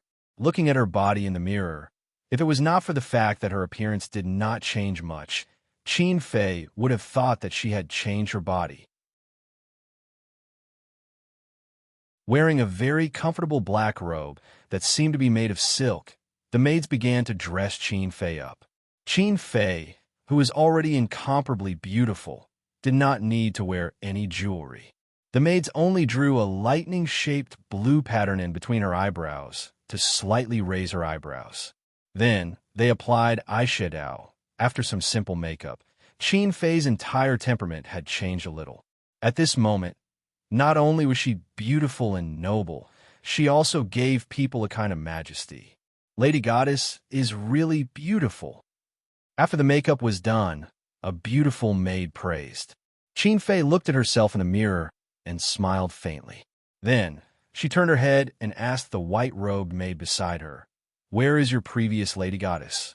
The white-robed maid did not expect Qin Fei to ask this question. She was stunned for a moment before saying, "The term of office of every Lady Goddess is 10,000 years. The previous Lady Goddess has reached the end of her lifespan and is sleeping in the Eternal Life Palace." Eternal Life Palace? This name was really good. Death meant eternal life. Qin Fei's hair was not tied up and was just draped over her shoulders. Under the escort of many maids, she came to the palace door at the highest point of the temple. Here, there were priests in black robes, heavenly officials, and experts of the temple wearing black armor. Hundreds of thousands of people were densely packed in front of the palace door. The moment Qin Fei appeared, these experts prostrated themselves and respectfully bowed to Qin Fei. These people were the experts of the entire universe.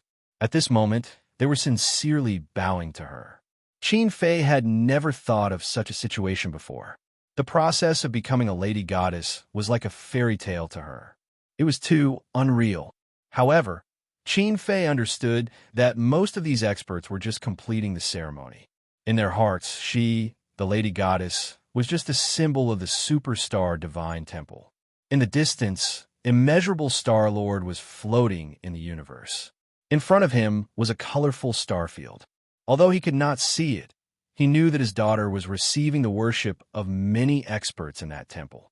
Not long after, Immeasurable Star-Lord smiled and suddenly disappeared. Immeasurable Star-Lord still had to complete his daughter's request and see how that guy called Yang Tian was doing. At the same time, the black-robed old man who had found Qin Fei before also came out of the Superstar Divine Temple and walked in the universe. Like Immeasurable Star-Lord, he also wanted to make a trip to the Death Starfield. As he walked, countless stars quickly retreated. His speed had already far surpassed the speed of light. Suddenly, a masked black-robed man, standing on a cyan bird, appeared in front of the black-robed old man and blocked his path. The black-robed old man had no choice but to stop. Mother asterisk Kerr, your temple doesn't follow the rules when doing things. If you go to the Death Starfield again, do you believe that I won't tear down your temple? The masked black-robed man, standing on the cyan bird, looked at the black-robed old man and scolded. The black-robed old man looked at the person in front of him with an uncertain expression. After a long time, he sighed and went back the way he came. These bastards, if I don't remind them, they will treat me as if I don't exist. The masked black-robed man looked in the direction the black-robed old man disappeared and scolded again.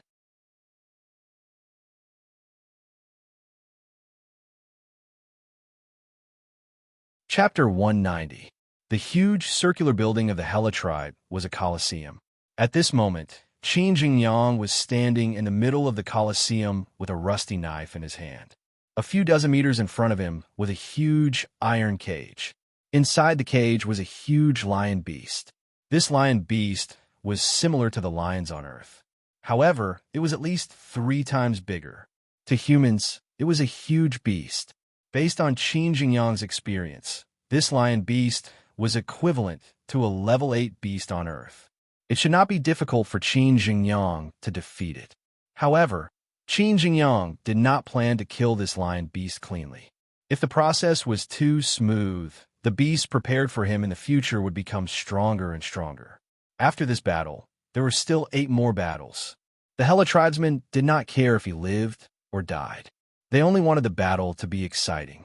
On this planet, the most exciting entertainment was watching the Battle of Japan live. The battle had not started yet, but this Colosseum that could hold tens of thousands of people was already full of people. The Hela tribesmen were also gambling addicts. Before the battle started, many people had already placed their bets.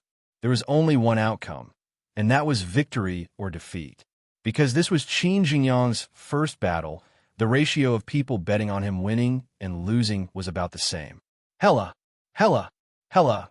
Before the battle started, the entire Colosseum was filled with the cheers of the audience. This situation was similar to the intense football matches on Earth before the YS virus outbreak. Qin Jingyang looked at the lion beast in the cage and turned a deaf ear to the deafening shouts. Although this lion beast was not a very powerful beast to him, Qin Jingyang still had to treat it seriously. The lion beast in the cage was captured by the Hela tribesmen. Its forelegs and neck were locked with black iron buckles. Although it was locked in the cage, it could not move freely. At this moment, the lion beast was staring at Qin Jingyang with a pair of cold eyes. To it, this human in front of it was its food. Ka ka ka. Suddenly, the black iron buckles that imprisoned the lion beast made a noise and loosened. At the same time, the cage opened with a clang. The iron buckle that originally imprisoned the lion beast and the cage had intricate mechanisms. Phew! As soon as the lion beast got out of the cage, it pounced on Qin Jingyang impatiently. Its speed was extremely fast. Qin Jingyang narrowed his eyes and dodged to the side when he saw the lion beast pouncing towards him. At this moment, Qin Jingyang was only using 70% of his speed and strength. Pong! The lion beast's huge claws ruthlessly struck the hard stone slabs. The 2 stone slabs under its feet immediately shattered and stone debris splattered everywhere. Hela! At this moment, the audience cheered again. Qin Jingyang had been here for half a month. Although he had been abused previously, he had been eating and living well during this period of time. This was because the people of the Hela tribe wanted to see exciting battles, not a dying man who could not even resist before being devoured by exotic beasts. Anyone who was in Qin Jingyang's situation would be very unhappy. Qin Jingyang also wanted to kill this arrogant lion beast in front of him with one slash, but he could not. Seeing that the lion beast could not pounce on him, it immediately turned around and let out a howl before pouncing on Qin Jingyang again. This time, Qin Jingyang did not dodge like before. Instead, he waited until the lion beast's huge claws were about to touch his body before he rolled on the ground and dodged. The lion beast's sharp claws left a deep wound on Qin Jingyang's shoulder. Blood immediately flowed out. Hela! Seeing this exciting scene, the audience cheered again. Phew! After rolling on the ground a few times, Qin Jingyang let out a long sigh. To be honest, it was quite difficult for him to perform so well that no one would be able to tell that he was faking it.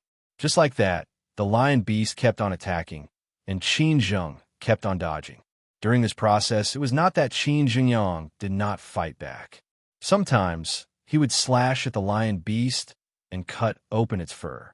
In less than half an hour, there were many wounds on Qin Jingyang and the lion beast bodies. Qin Jingyang and the lion beast bodies were covered in blood. Every time there was an exciting attack or dodge, the audience would cheer. As the battle went on, the cheers became louder and louder. The sound that was gathered in the circular animal arena spread far and wide. At this time, Yang Tian was standing on top of a mountain, looking down curiously at the strange city of the Hela tribe.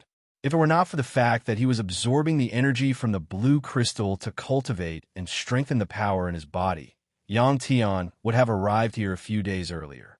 Although he was worried about Qin Fei and wanted to see her immediately, he understood that more haste would not bring success. The more powerful he was, the more he could overcome difficulties and obstacles. Sharpening the knife would not delay the work of cutting wood. Squeak! At this time, the little blue dragon cried out.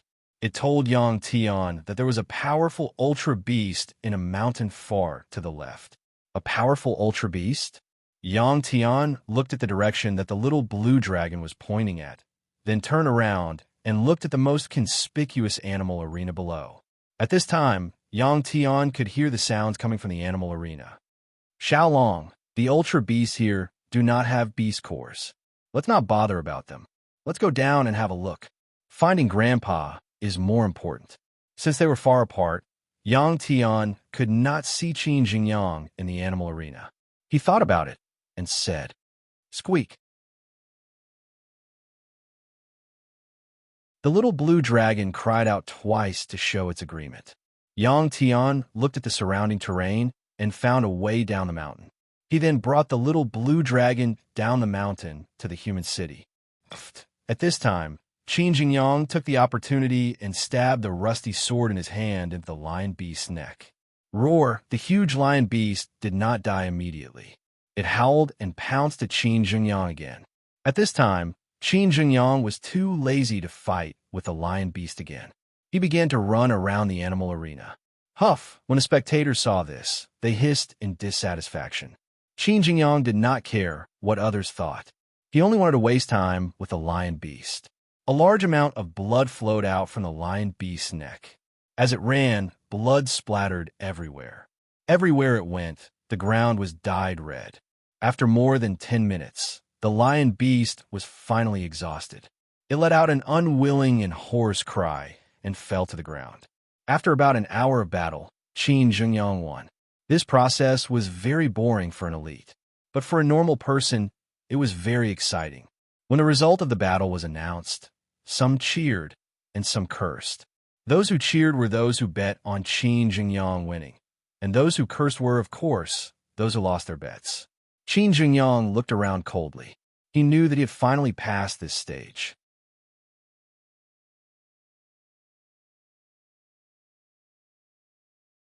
Chapter 191. Qin Jingyang, who was covered in wounds, was locked up again. He had no choice. Without the key to open the underground pyramid, there was no point in escaping now. Moreover, there were many strong people in the Hela tribe. It was not difficult to capture him. Qin Jingyang obediently put on the shackles and was locked up in a clean room in the beast fighting arena. Qin Jingyang was treated well during the time he was in the beast fighting arena.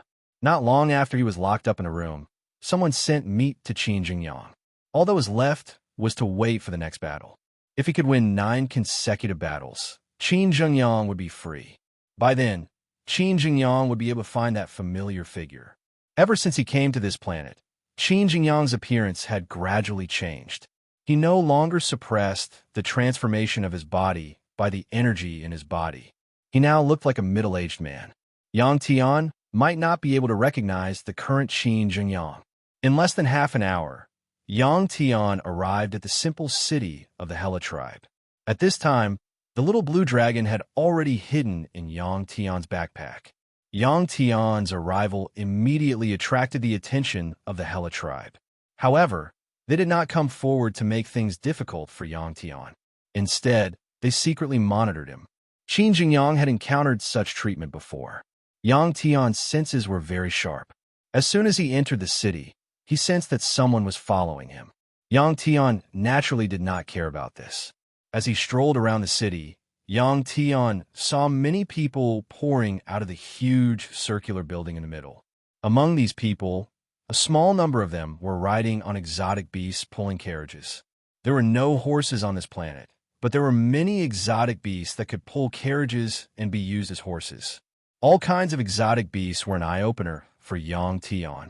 Perhaps they had sensed the weak aura emitted by the little blue dragon, but these exotic beasts didn't dare to get too close to Yang Tian.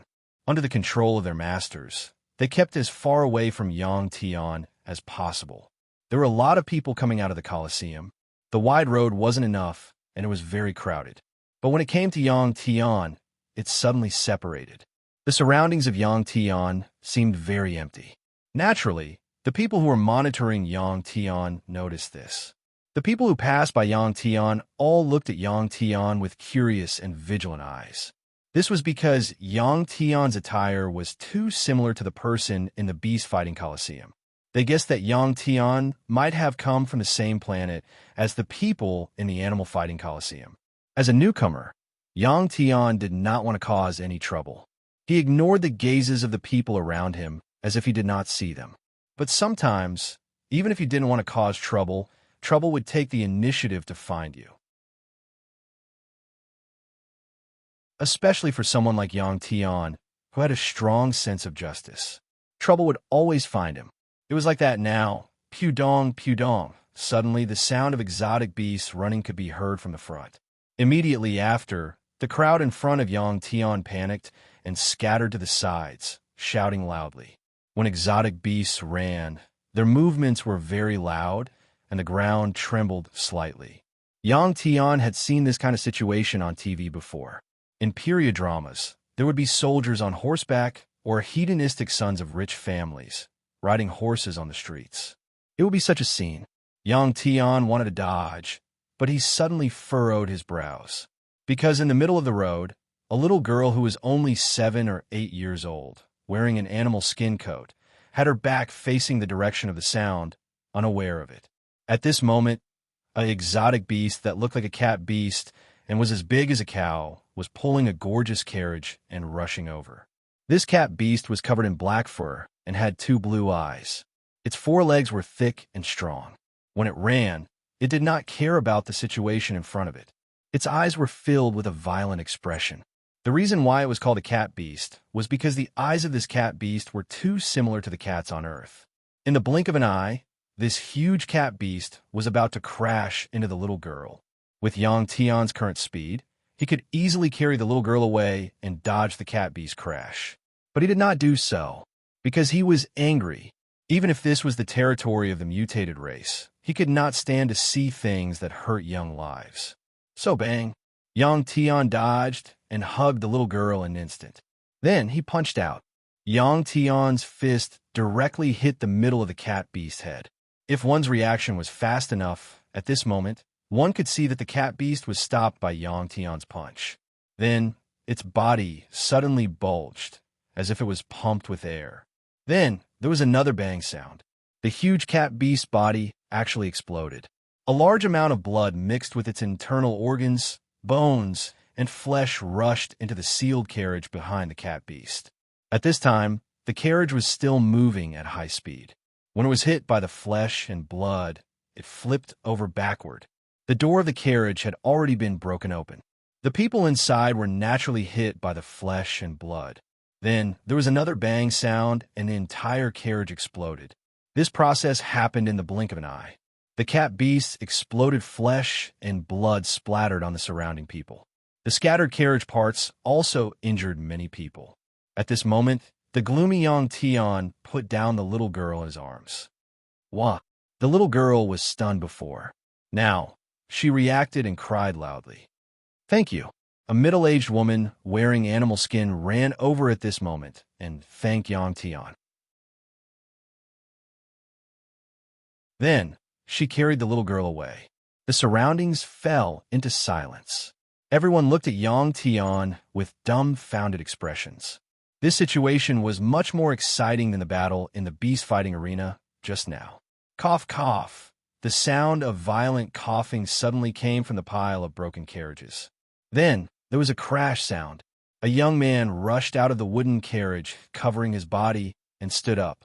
At this moment, one could see that his face and body were covered with the cat beast's flesh and blood, as well as red with dregs. This young man had short hair. He was wearing a white robe made of high-quality animal skin. There were also exquisite decorative items on his body. One look, and one could tell that he was a rich man. After this young man stood up, he shook his head and wiped his eyes. After a long time, he turned around. At this moment, there were two young women lying at the feet of this young man. The two women were naked. They were also hit by the cat beast's flesh and blood and were now in a coma.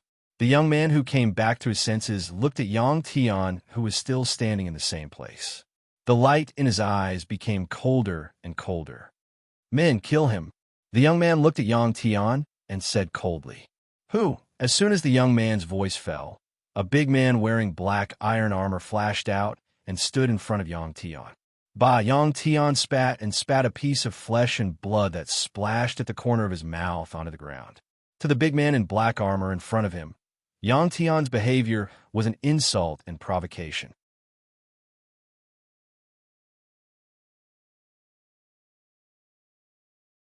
Chapter 192.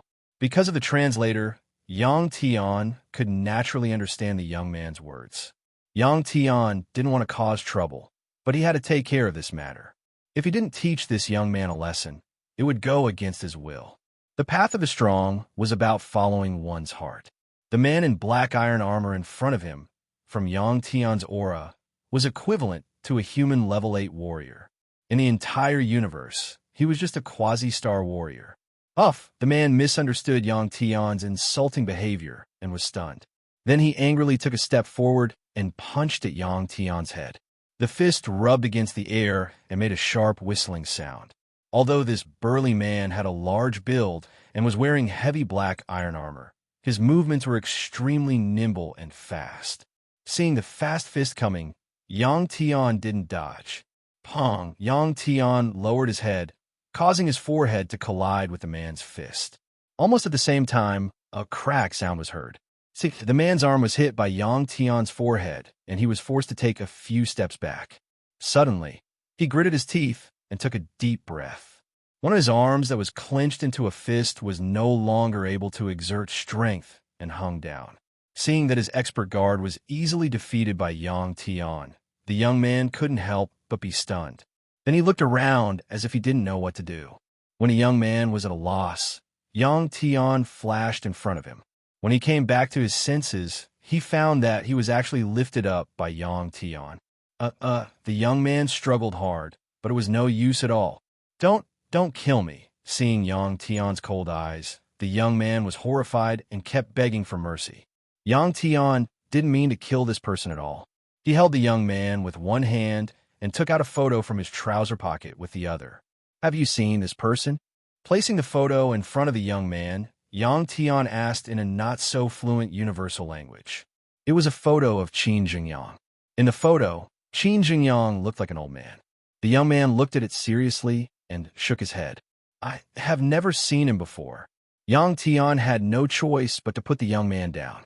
Then, Yang Tian turned around and walked along the broad path toward the palace-like buildings that were densely packed with hella people. Yang Tian knew that the ones who had the most information would always be the rulers, not the ignorant commoners. If he went there, he would definitely be able to obtain the information he needed. Looking at Yang Tian's back, a look of resentment appeared in the young man's eyes. He waved his hand to call over the injured black-armored man and whispered a few words in his ear. The black-armored man endured the pain in his heart and nodded. Soon after, the burly man disappeared into the crowd in a few flashes. After Yang Tian left, the people who were watching the show immediately dispersed. What happened just now would be a topic that they would talk about for a long time. Yang Tian walked along the path very slowly. It was his first time coming to a human settlement on a foreign planet. Many things here made him very curious. After walking out of the circle of stone houses where the commoners lived, there weren't many people on the path. On both sides of the path that was more than 10 meters wide and paved with stone slabs, there were some small stone houses. Most of these stone houses were shops. This was a planet in the Death Star field. Almost all the people who lived here were the descendants of exiles. In this star field that was sealed off by the outside world, resources were scarce. Most of the things sold in the shops were handmade trinkets, all kinds of animal skins, clothes and decorations made of animal skins, iron products, all kinds of weapons, local specialties, and so on. The humans in this world seemed to have it harder than the humans on Earth. Clang, clang. Yang Tian walked for a few miles. From a stone house in front of him came the sound of knocking iron tools. Outside this stone house, there was a big wind banner made of animal skins. There were no words written on it. Instead, the shape of a sword and a saber was rusted with thick black lines. As soon as the people outside saw this wind banner, they knew that this was a shop that specialized in making weapons. As a warrior from Earth, he was very fond of weapons. Seeing that this was a weapon shop, Yang Tian decided to go in and have a look. Yang Tian quickened his pace and soon arrived at the door of this handmade weapon shop. At the door of this stone house, there was a wooden weapon rack. There were many weapons on it. There were long knives, short knives, machetes, axes, hooks, spikes. There were many kinds of weapons. However, there was only one weapon for each kind. In the shop, there was a middle-aged man with a bare upper body and a piece of animal skin around his waist. This person's hair was messy and his body was drenched in sweat, making him look glossy and shiny. He held a black iron hammer in his right hand and an iron clamp with a wooden handle in his left hand. He was holding a piece of red-hot iron and was constantly hammering it. In front of this man, there was a 1-meter-tall stove. It was unknown what was burning in the stove. It was red and produced an extremely high temperature. Yang Tian stood outside the shop and felt the waves of heat coming from inside. Clang, clang. Yang Tian came to the door of the shop. The middle-aged man just turned his head and glanced at Yang Tian. Then, he continued with his unfinished work. The whole shop was still filled with the monotonous knocking sound. Yang Tian came to the weapon rack and casually picked up a long knife to look at in his hand. This knife was about 2 meters long. The handle was 15 centimeters long, and the blade was 7 to 8 centimeters wide. It was very heavy, at least 300 pounds. Such a heavy knife was not something an ordinary person could use. If one was not strong enough, it would be very difficult to wield this knife, let alone use it to fight. Yang Tian was very curious. Which knife was better, such a weapon or his own white elemental alloy knife? Seeing Yang Tian pull out a bright knife, the middle-aged man who was making weapons finally stopped. Yang Tian held his own knife in one hand and the black knife from the weapon rack in the other. He weighed the weight of the two knives. Through comparison, Yang Tian came to a conclusion. The density of this black weapons material was not as high as his sabers. However, a metal's hardness was not determined by its density. Gold was dense, but very soft. Knives made of steel could cut it. "What are you doing?" After the middle-aged man came out of the shop, he frowned and asked. Yang Tian smiled and said, "I want to see if my weapon is better, or your weapon is better. Of course mine is better. If you don't believe me, you could try." The middle-aged man crossed his arms and said with some unwillingness, "Then your knife is broken. What about it?" Yang Tian asked again. The middle-aged man also laughed. "Of course you will pay. I didn't ask you to try." Yang Tian was speechless. He originally wanted to try, without spending money. He did not expect that the middle-aged man would not be fooled, so he could only forget about it. Seeing Yang Tian put the knife he made back on the weapon rack, the middle-aged man shook his head. "Okay, you could try. If my knife is not as good as yours, you don't have to pay." Yang Tian laughed and took back the black knife. Pong! Yang Tian held the knife with both hands and clashed the two knives. The result of the collision of the two knives surprised Yang Tian because a bean-sized gap appeared on his white elemental alloy knife. The same happened on the black knife.